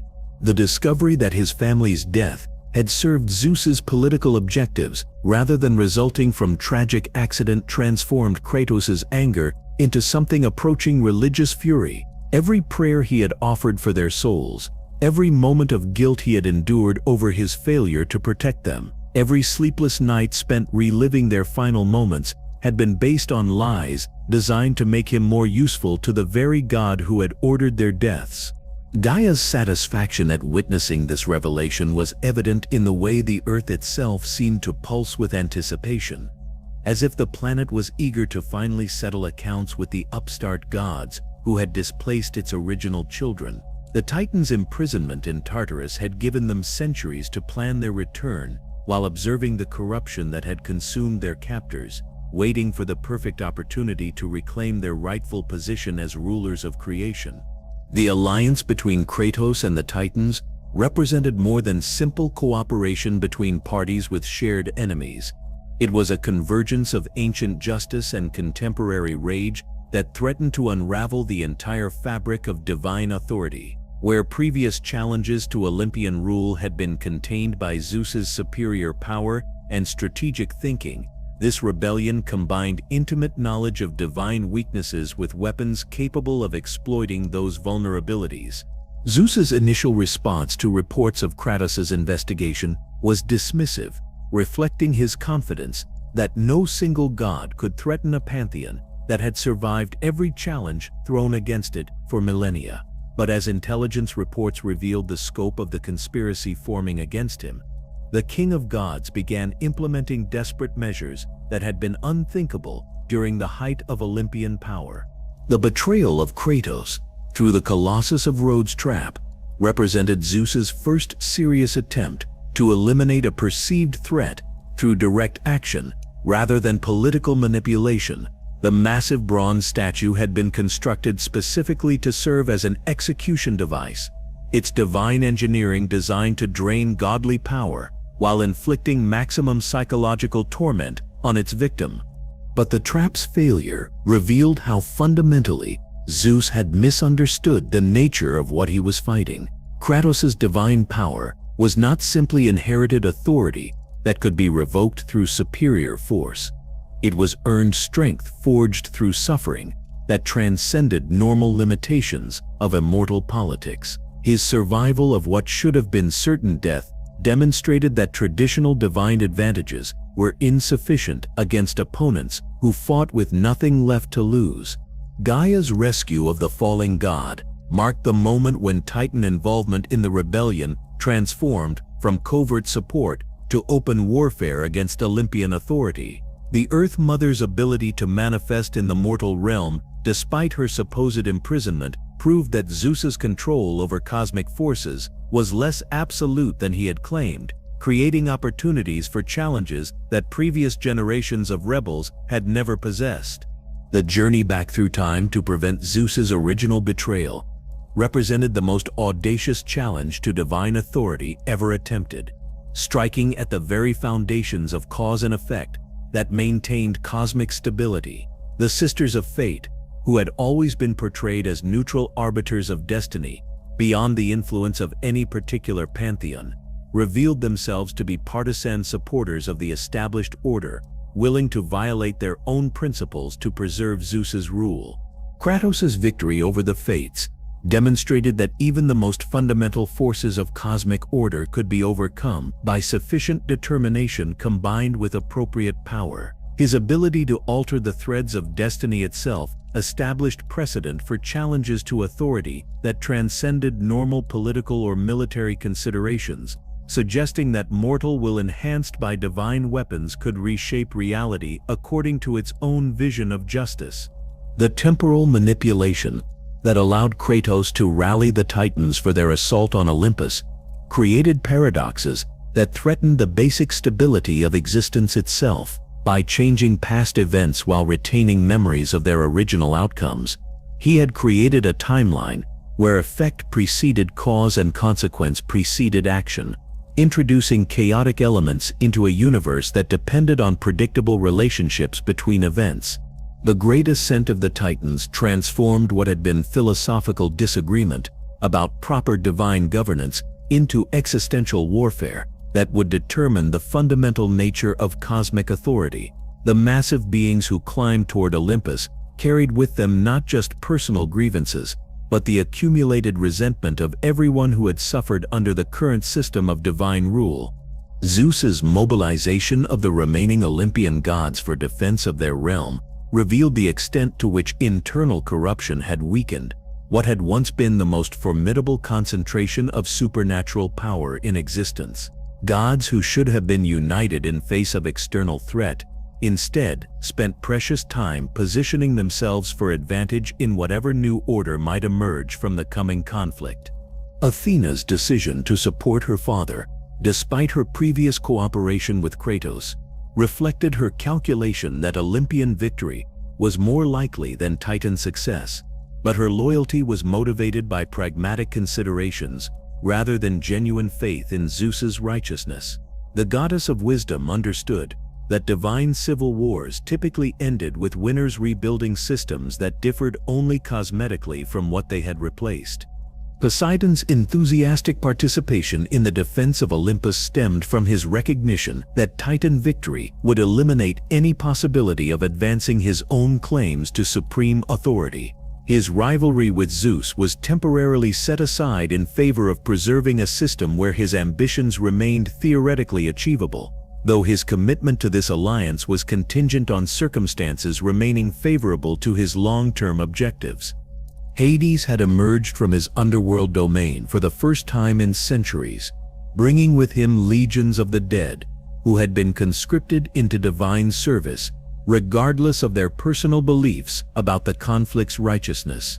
The Lord of the Dead understood that Titan victory would likely result in fundamental changes to the structure of existence that could threaten his own carefully maintained dominion over mortal souls.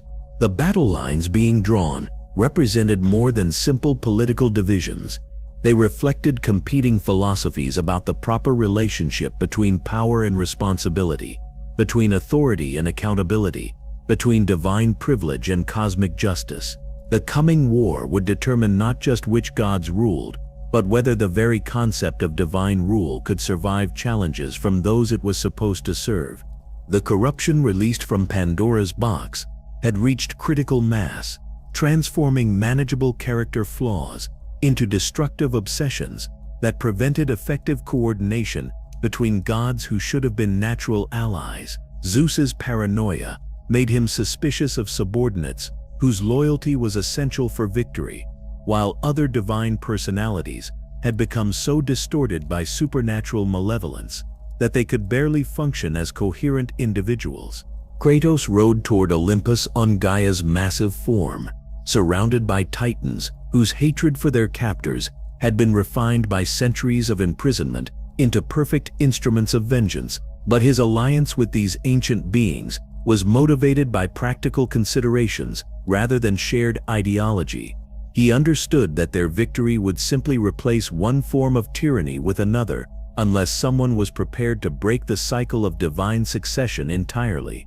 The approaching conflict would test not just military capabilities, but fundamental assumptions about the nature of power itself, examining whether authority derived from strength alone could withstand challenges from those who fought for principles that transcended personal advantage.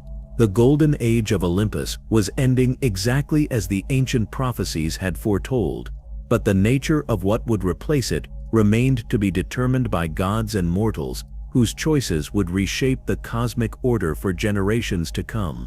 The marble foundations of Mount Olympus trembled as Titan footsteps approached the realm that had been built upon their defeat, each thunderous impact sending shockwaves through divine architecture that had been designed to symbolize eternal stability. The mountain itself seemed to recoil from the presence of its original inhabitants, as if the very stones remembered the violence that had transformed paradise into prison so many millennia ago.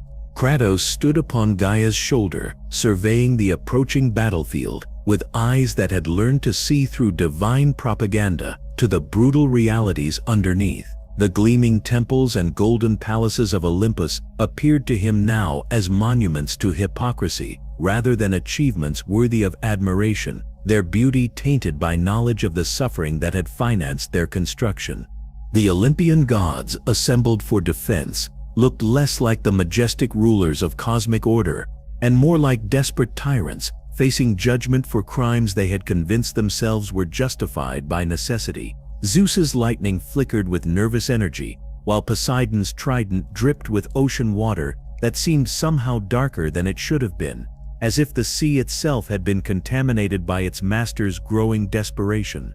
Athena commanded the defensive strategies with her characteristic brilliance, but even her tactical genius was hampered by the corruption that had infected divine decision-making processes.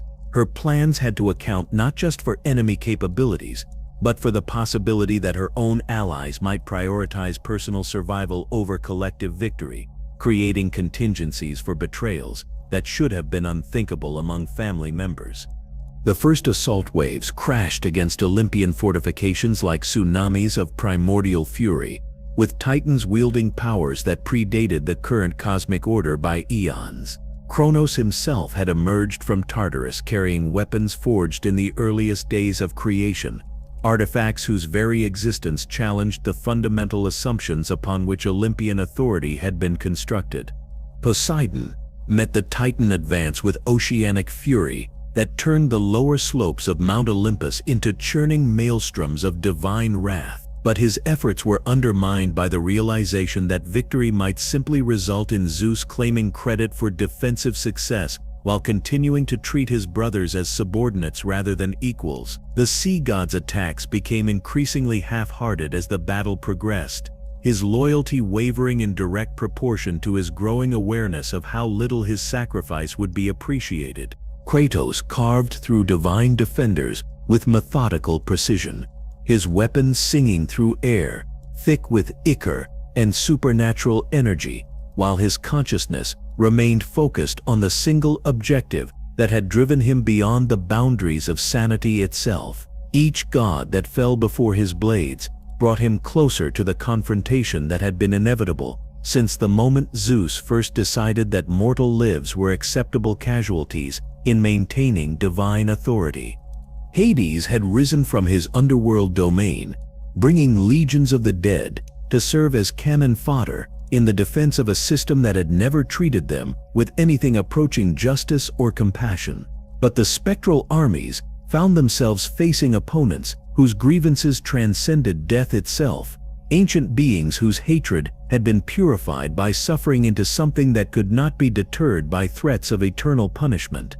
The battle for the gates of Olympus became a grinding war of attrition that exposed the fundamental weaknesses in divine military doctrine. Gods who had grown accustomed to overwhelming mortal opponents through superior power discovered that their advantages meant nothing against enemies who possessed comparable abilities, while fighting with desperate determination that divine beings could not match.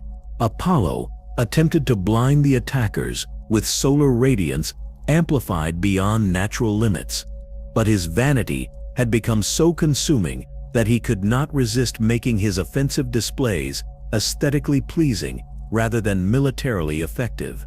The resulting light show was undeniably beautiful, but tactically useless, providing more illumination for enemy targeting than actual damage to Titan forces.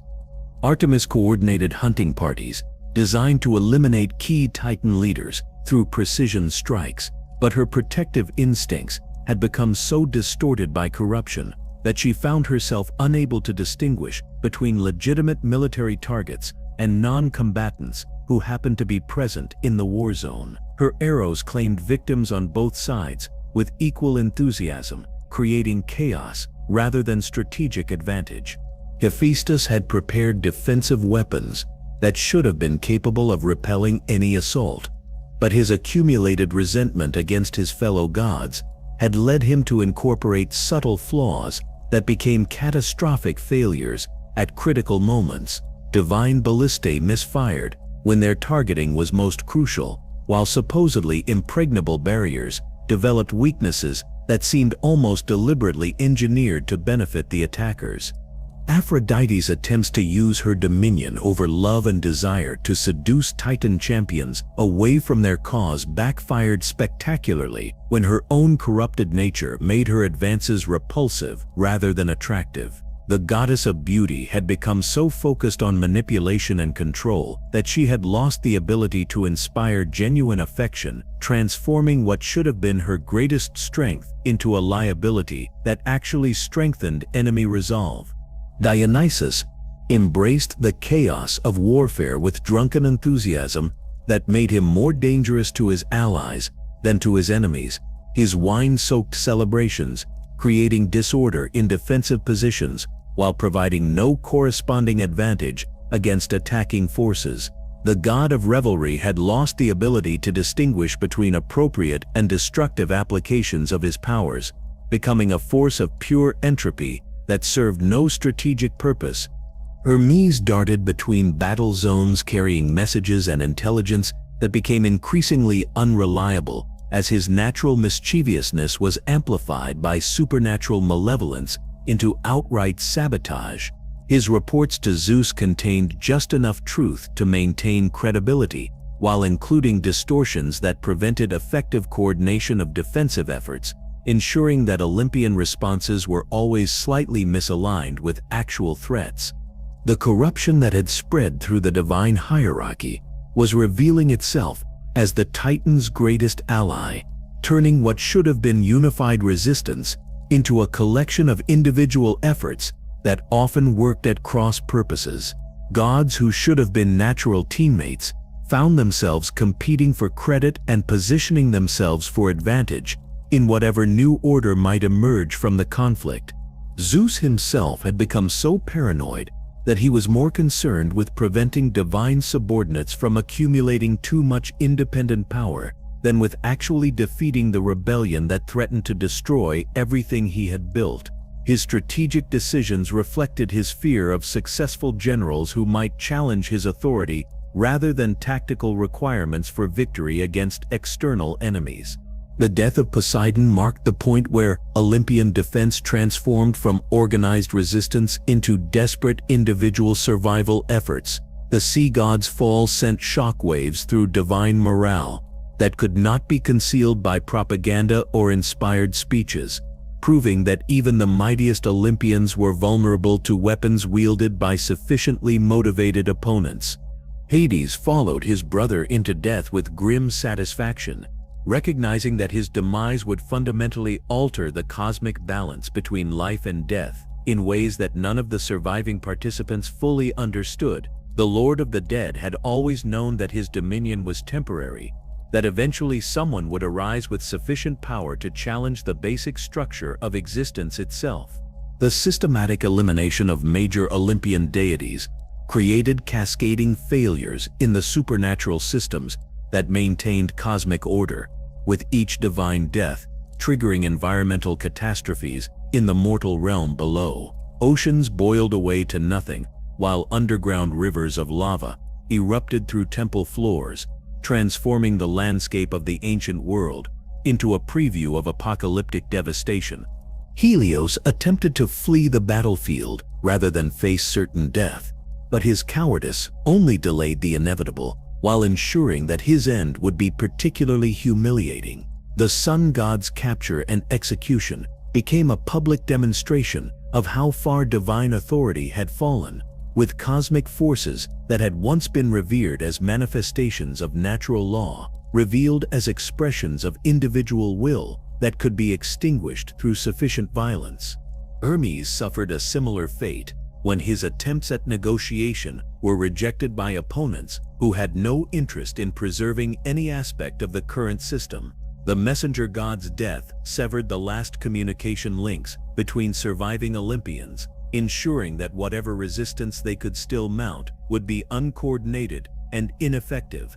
The upper reaches of Mount Olympus became a graveyard of divine ambitions, where golden palaces crumbled under the weight of cosmic justice, finally asserting itself against supernatural tyranny. Each fallen temple represented not just military victory, but philosophical vindication of the principle that power derived solely from strength was ultimately unsustainable when confronted by opponents who fought for principles that transcended personal advantage.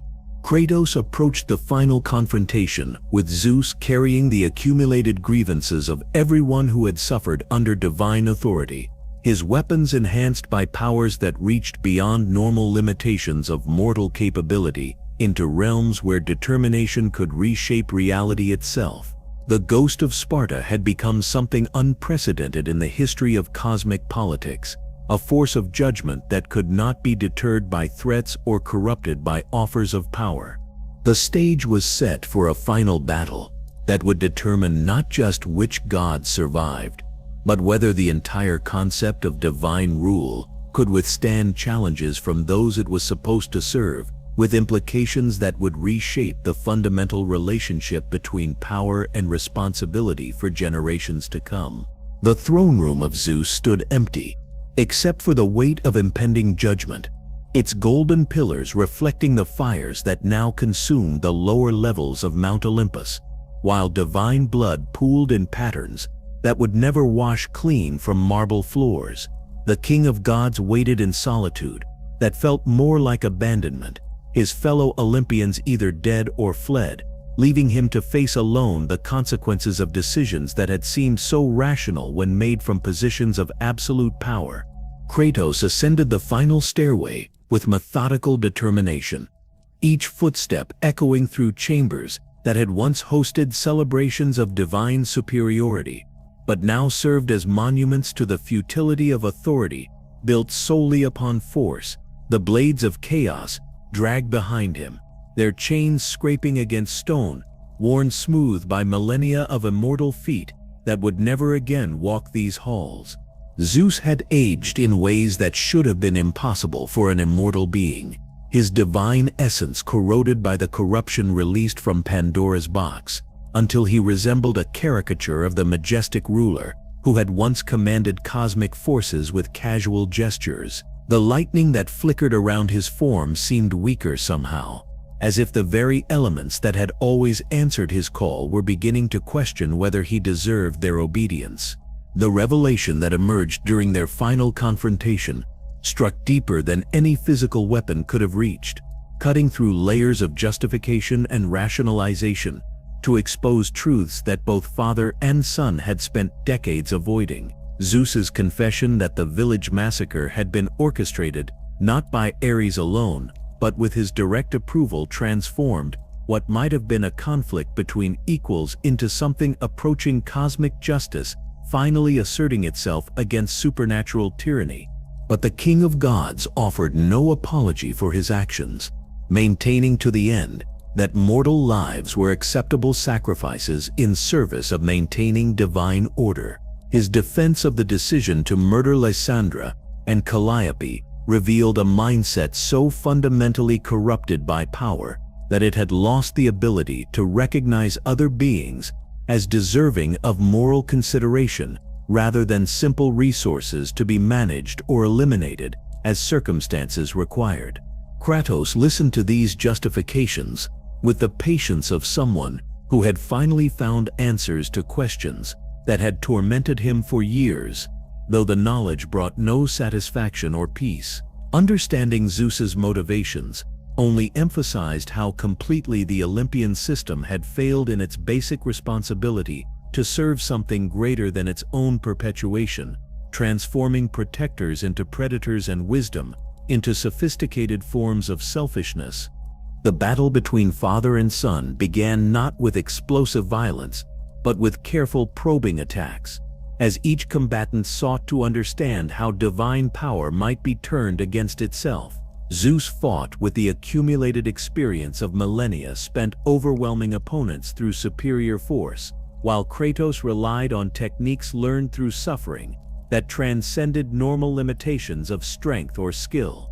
Their conflict reshaped the physical structure of Olympus itself, with divine energies released through combat carving new canyons through marble floors, while bringing down architectural achievements that had stood since the dawn of the current cosmic age. The throne room became a constantly shifting battlefield, where reality bent under the strain of immortal forces, wielded by beings whose hatred for each other had reached intensities that mortal minds could not safely contemplate. Zeus's mastery over lightning allowed him to call down storms that should have reduced any opponent to ash and memory, but Kratos had learned to absorb and redirect divine energy through weapons that fed on the very power they were designed to channel. The blades of chaos grew brighter with each strike they absorbed, transforming Zeus's greatest strength into fuel for his own destruction.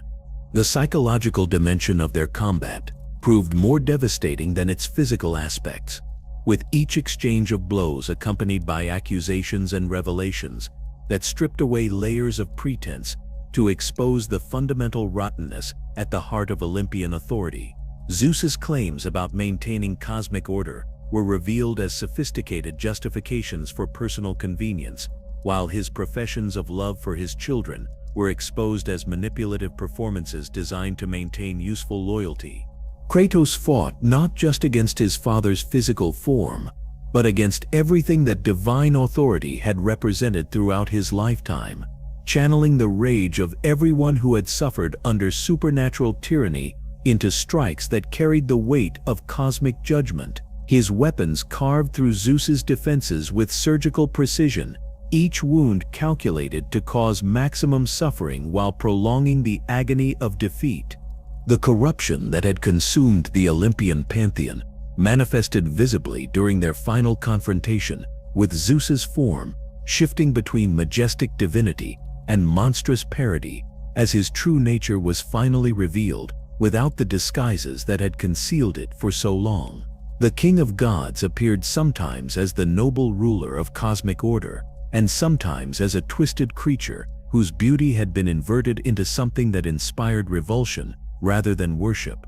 But even as Zeus weakened under relentless assault, he continued attempting to justify his actions through appeals to necessity and cosmic responsibility that rang increasingly hollow as his physical form crumbled under divine justice, finally asserting itself. His death throes included offers of power-sharing arrangements and promises of reform that might have seemed tempting to someone who had not learned to see through divine manipulation to the selfish calculations underneath. The discovery of hope hidden within Pandora's box provided the final revelation that transformed personal vengeance into something approaching redemption for the entire cosmic order. Athena's appearance as a corrupted spirit seeking to claim this power for herself proved that even death could not cure the fundamental character flaws that had doomed the Olympian system from its inception. Kratos' rejection of Athena's demands represented more than simple defiance of divine authority.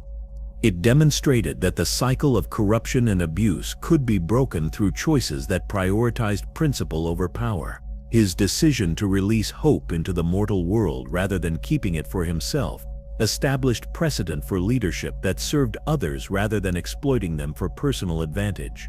The death of Zeus sent shockwaves through every realm connected to Olympian authority, announcing to all creation that the age of divine supremacy based purely on superior force had finally ended. The king of gods' final moments were witnessed by cosmic forces that had waited eons for proof that even the mightiest tyrants could be brought to account for their crimes against justice and compassion. Zeus's last words revealed the full scope of his understanding about the cycle of divine succession that he had spent his entire reign trying to break, acknowledging that his own overthrow had been as inevitable as his father's before him. But his death differed from previous transitions of power in that it was accomplished by someone who had no interest in claiming the throne that came with victory. The release of divine power that accompanied Zeus's destruction created cascading effects throughout the natural world, as supernatural forces that had been artificially contained by Olympian will suddenly found themselves free to follow their own inclinations.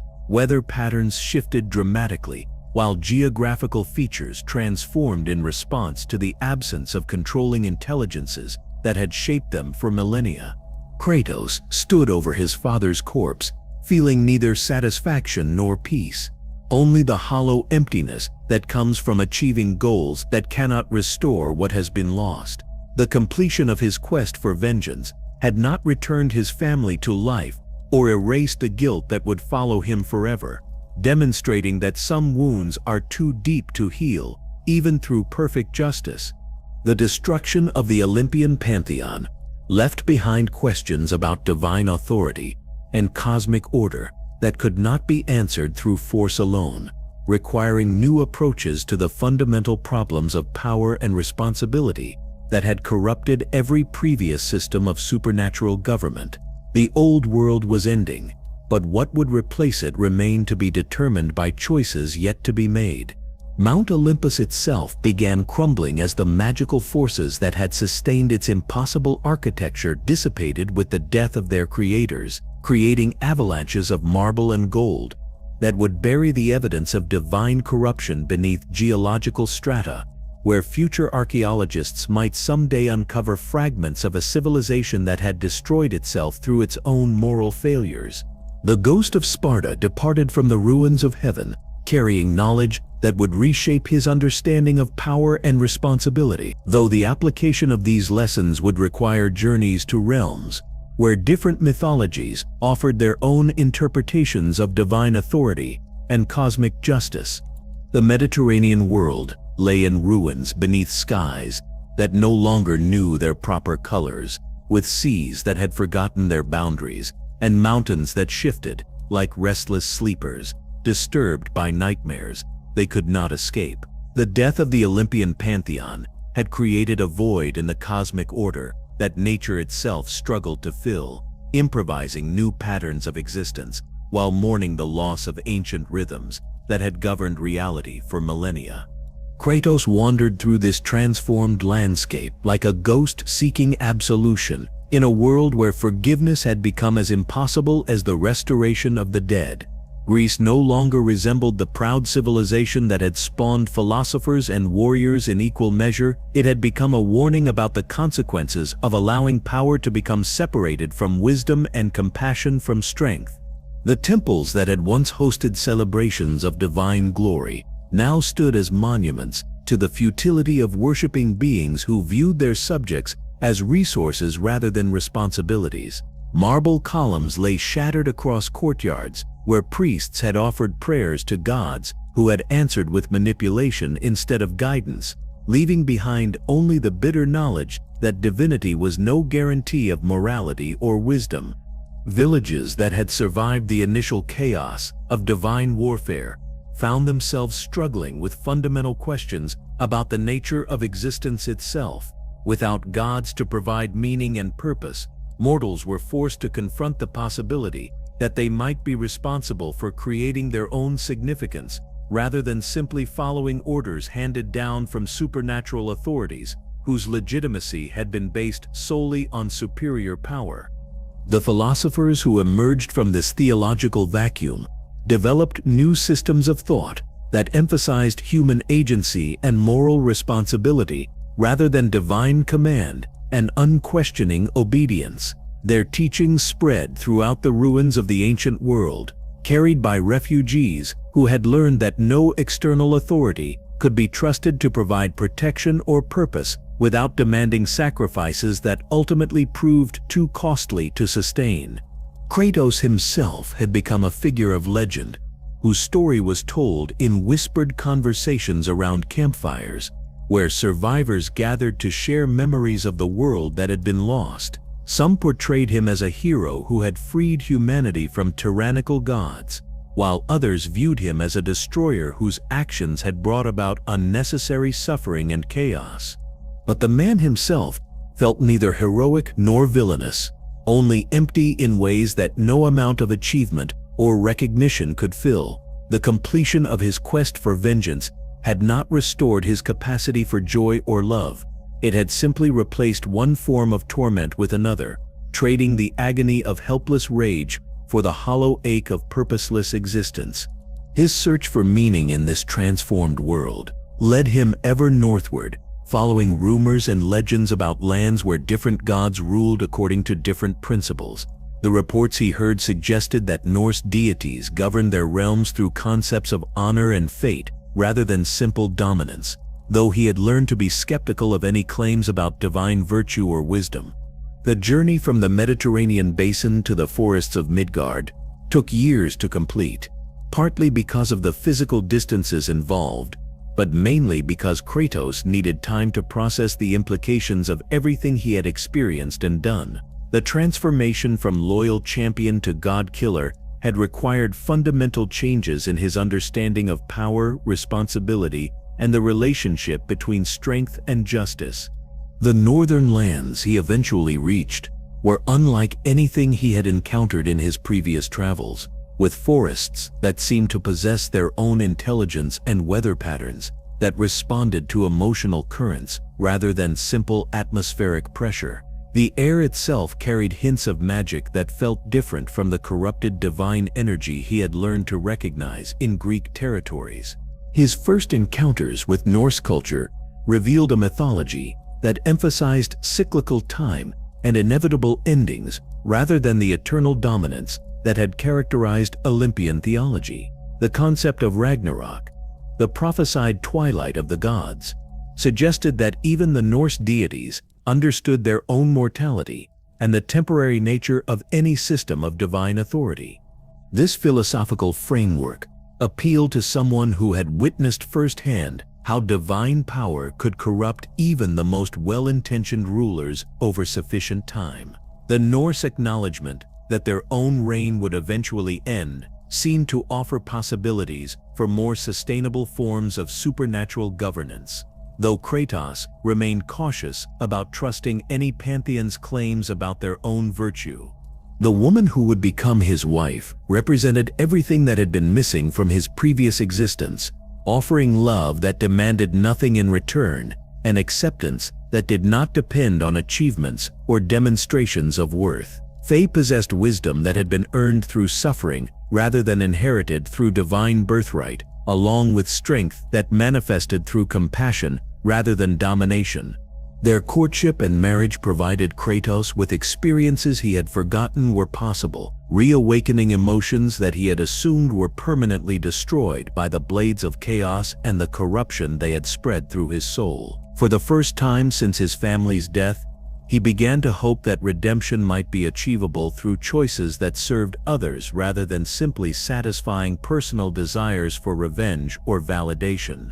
The birth of Atreus marked a turning point that transformed Kratos from a man haunted by his past into someone invested in shaping a better future. Fatherhood offered him opportunities to apply lessons learned through tragedy and loss, teaching his son about responsibility and moral courage, while protecting him from the kind of divine manipulation that had destroyed his own innocence. The years they spent together as a family in the forests of Midgard represented the closest thing to peace that Kratos had ever experienced, though he remained vigilant about potential threats from gods who might view his presence in their territory as a challenge to their authority. The Norse Pantheon had not yet discovered his true identity, allowing him to exist as simply another mortal seeking a quiet life away from the centers of political and religious power. Faye's death, from a mysterious illness that no amount of divine power or medical knowledge could prevent, served as a reminder that mortality was a blessing as well as a curse, providing meaning and urgency that immortal existence often lacked. Her final request, that her ashes be scattered from the highest peak in all the realms, became the catalyst for a journey that would introduce both father and son to the complex realities of Norse divine politics.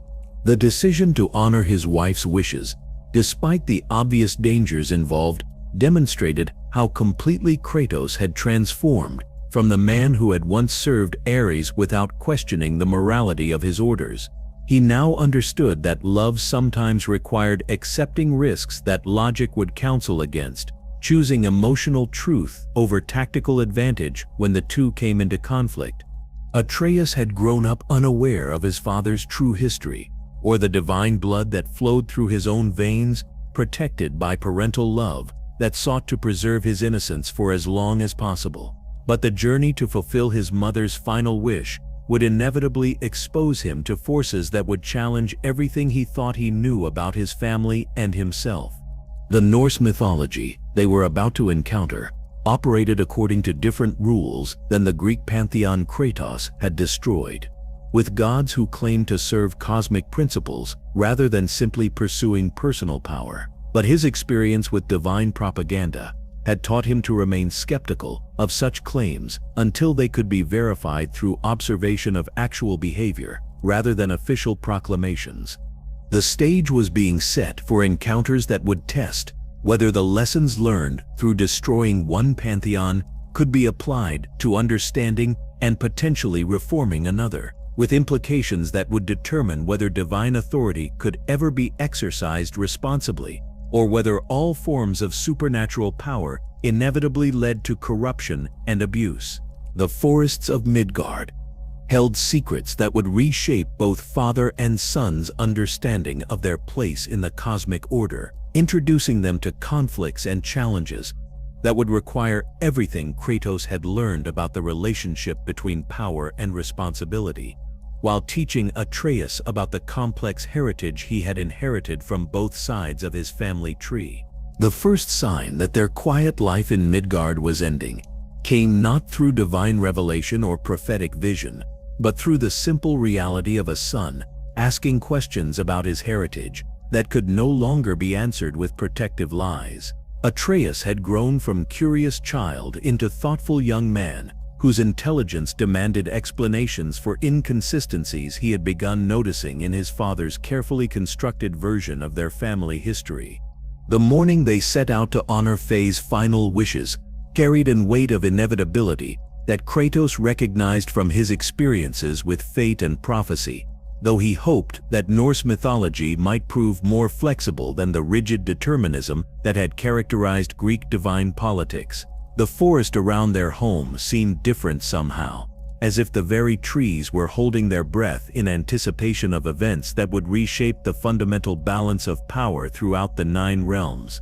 Their first encounter with supernatural forces beyond normal mortal experience came through creatures that should not have existed in a world governed by rational natural laws.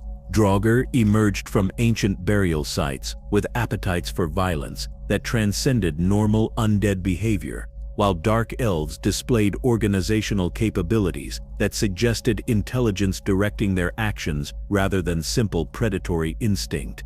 Atreus adapted to these revelations with the resilience of youth, treating magical phenomena as puzzles to be solved rather than threats to be feared. His natural curiosity about the world around them created opportunities for learning that Kratos both welcomed and dreaded, knowing that each answer would lead to new questions that brought them closer to truths that could not be shared safely. The mysterious stranger who appeared at their door carried himself with the casual arrogance that Kratos had learned to associate with divine beings who had never been seriously challenged by mortals. Baldur's initial politeness could not disguise the underlying threat he represented, speaking in terms that suggested knowledge about Kratos's true identity while maintaining the pretense of social courtesy. The battle that erupted when diplomacy failed revealed capabilities on both sides that transcended normal mortal limitations, with Baldur displaying invulnerability that seemed absolute while Kratos demonstrated fighting skills that no ordinary woodsman should have possessed. Their conflict carved a path of destruction through the forest that would serve as permanent testament to the meeting between two mythologies that had never been intended to intersect. Atreus witnessed his father's transformation from protective parent into something approaching a force of nature, observing combat techniques and displays of strength that could not be explained through normal human heritage. The questions raised by this demonstration would require answers that Kratos was not yet prepared to provide, though circumstances were rapidly making such explanations inevitable. The world serpent's recognition of Kratos as a figure from Norse prophecy provided confirmation that their presence in Midgard was not the anonymous sanctuary he had hoped to achieve. Jormungandr spoke of events and individuals connected to Ragnarok with familiarity that suggested personal experience rather than simple mythological knowledge, implying temporal complexities that exceeded even Kratos's experience with divine manipulation of time and fate. Their journey through the 9 realms exposed them to a cosmological system that operated according to principles fundamentally different from Greek divine politics, with gods who claimed to serve concepts of honor and duty rather than pursuing personal power for its own sake. But Kratos's experience with divine propaganda made him cautious about accepting such claims without observing actual behavior over extended periods. Freya's exile from Asgard and the circumstances that had led to her son's curse provided insight into Norse divine politics that suggested familiar patterns of family dysfunction and abuse of power disguised as necessary sacrifice for the greater good. The Vanir goddess's pain over Baldur's condition revealed that even well-intentioned divine interventions could create suffering that transcended their original purposes. The revelation that Atreus was himself part of Norse mythology, identified in prophecies as Loki, the trickster god destined to play a central role in bringing about Ragnarok, transformed their family journey into something with cosmic implications neither father nor son had anticipated. This knowledge recontextualized every interaction they had experienced since beginning their quest, revealing how thoroughly their actions were being influenced by forces beyond their immediate awareness. Kratos' reluctant acceptance of his son's divine heritage required fundamental adjustments to parenting strategies that had been designed to protect Atreus from exactly this kind of supernatural responsibility. The balance between preparing his son for inevitable challenges while preserving his innocence and moral development became increasingly difficult to maintain as external pressures mounted. The death of Baldur and its role in triggering the prophesied sequence of events leading to Ragnarok demonstrated how individual choices could have consequences that transcended personal relationships to affect entire cosmological systems. Kratos' decision to prioritize protecting his son over preventing divine catastrophe established precedent for valuing family loyalty above abstract concepts of cosmic stability. Odin's response to his son's death revealed a divine psychology that combined legitimate grief with calculated political maneuvering, using personal tragedy as justification for policies that served broader strategic objectives. The All-Father's manipulation of information and alliance systems showed sophisticated understanding of how to transform emotional reactions into useful tools for maintaining authority. The beginning of Fimbulwinter marked the point where Norse mythology shifted from background context to immediate environmental reality, with climate changes that affected every aspect of daily life, while serving as constant reminders that cosmic forces were moving according to prophetic schedules that mortal actions could influence but not ultimately prevent. Thor's awareness of Kratos' presence in Midgard created the foundation for future conflicts that would test whether lessons learned through destroying one pantheon could be applied to navigating the politics of another. The god of thunder's reputation for directness and violence suggested that diplomatic solutions might prove even more difficult to achieve than they had been with the more sophisticated corruption of Greek divine culture. The emergence of other mythological systems at the edges of Norse territory hinted at cosmological complexities that exceeded anything Kratos had previously encountered, with Egyptian and Celtic influences creating possibilities for conflicts that could transcend regional boundaries to affect the fundamental structure of divine authority throughout the known world. Angrboda's appearance as Atreus' prophesied companion introduced elements of giant culture and perspective that challenged both Norse and Greek assumptions about the proper relationship between different categories of supernatural beings. Her knowledge of prophecy and magic offered alternative approaches to fate and destiny that might provide opportunities for breaking cycles of divine succession that had seemed inevitable. The growing awareness that other pantheons were observing developments in Norse territory with interest and concern suggested that the consequences of Kratos' actions would not be contained within a single mythological system. The precedent of successful god-killing had implications that reached far beyond the specific conflicts that had motivated his original quest for vengeance.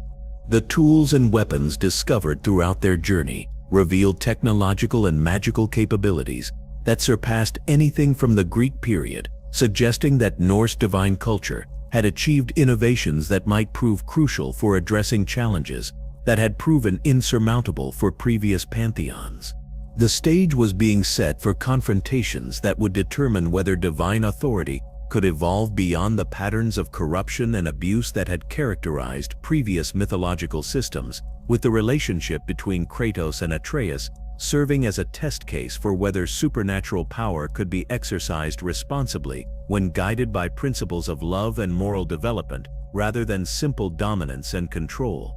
The eternal consequences of destroying the Greek pantheon were beginning to manifest through opportunities for redemption and growth that had been impossible within the rigid hierarchies of Olympian politics, though realizing these possibilities would require navigating challenges that combined personal family dynamics with cosmic political pressures in ways that demanded wisdom beyond anything either father or son had previously possessed. The discovery that his son was destined to become Loki transformed every aspect of Kratos' understanding about fate, choice, and the possibility of breaking cycles that had seemed inevitable since the first prophecies were spoken by voices that claimed to see beyond the boundaries of mortal time. The weight of Norse prophecy pressed down upon their family relationship with implications that reached far beyond personal concerns to encompass the survival or destruction of entire cosmological systems. Atreus grappled with revelations about his identity that challenged everything he had believed about himself and his place in the world, learning that his name in giant prophecies carried responsibilities and expectations that no child should be forced to bear. The transformation from protected son into prophesied agent of cosmic change required adjustments to his self-concept that would have broken lesser minds than his remarkable combination of human resilience and divine adaptability. Odin's desperate search for knowledge that might allow him to prevent or survive Ragnarok revealed a divine psychology that combined genuine wisdom with paranoid obsession, creating policies and alliances that served short-term tactical needs while undermining the long-term stability they were supposedly designed to preserve. The All-Father's willingness to sacrifice anything and anyone for information that might change his fate demonstrated how fear of destiny could become its own form of corruption. The missing sword of Freyr represented more than simply another lost artifact.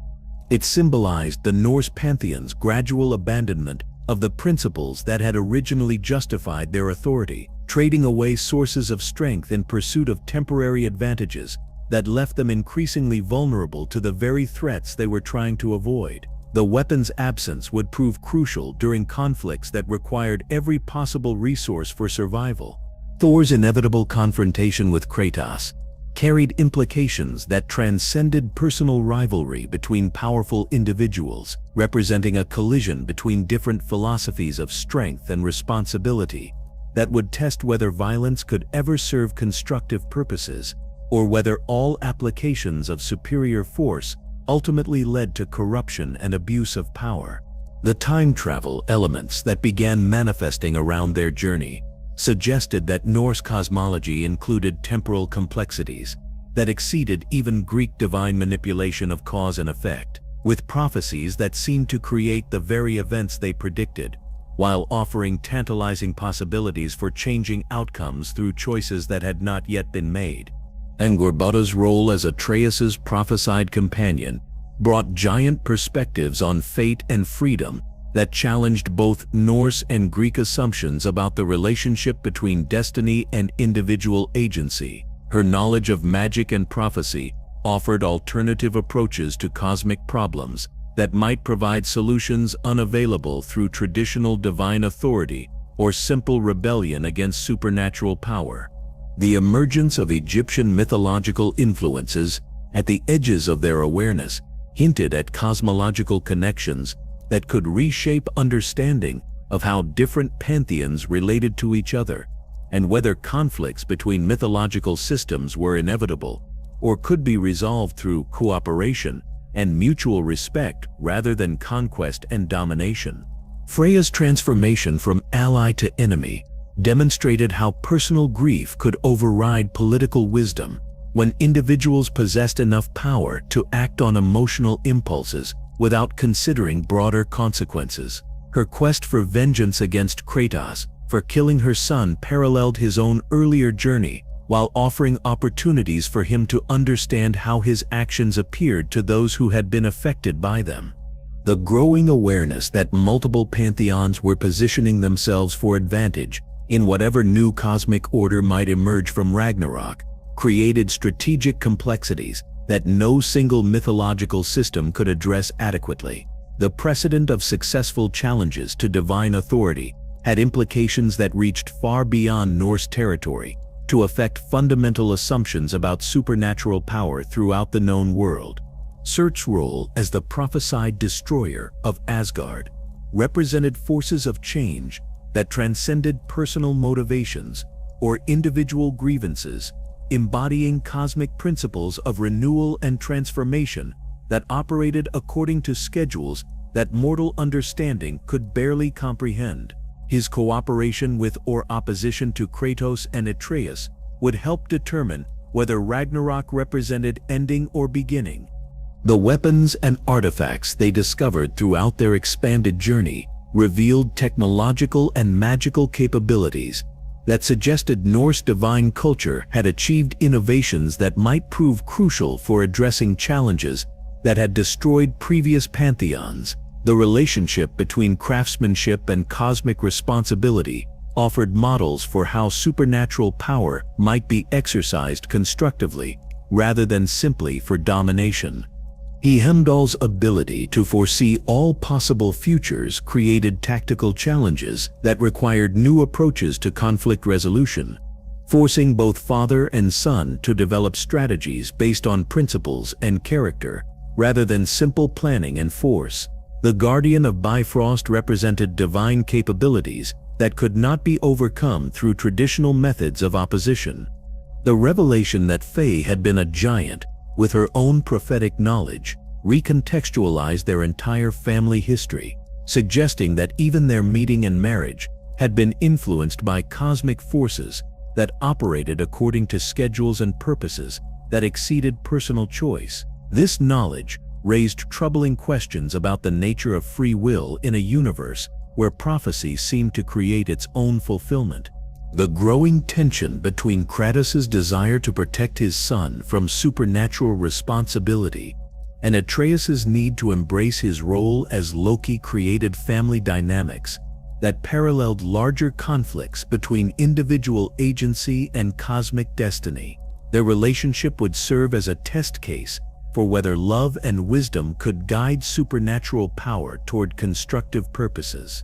The approaching Ragnarok represented both ending and opportunity, offering possibilities for breaking cycles of divine corruption that had characterized every previous mythological system, while threatening to destroy everything valuable that Norse culture had achieved. The challenge lay in navigating between preservation and transformation without falling into the patterns of abuse that had doomed earlier pantheons.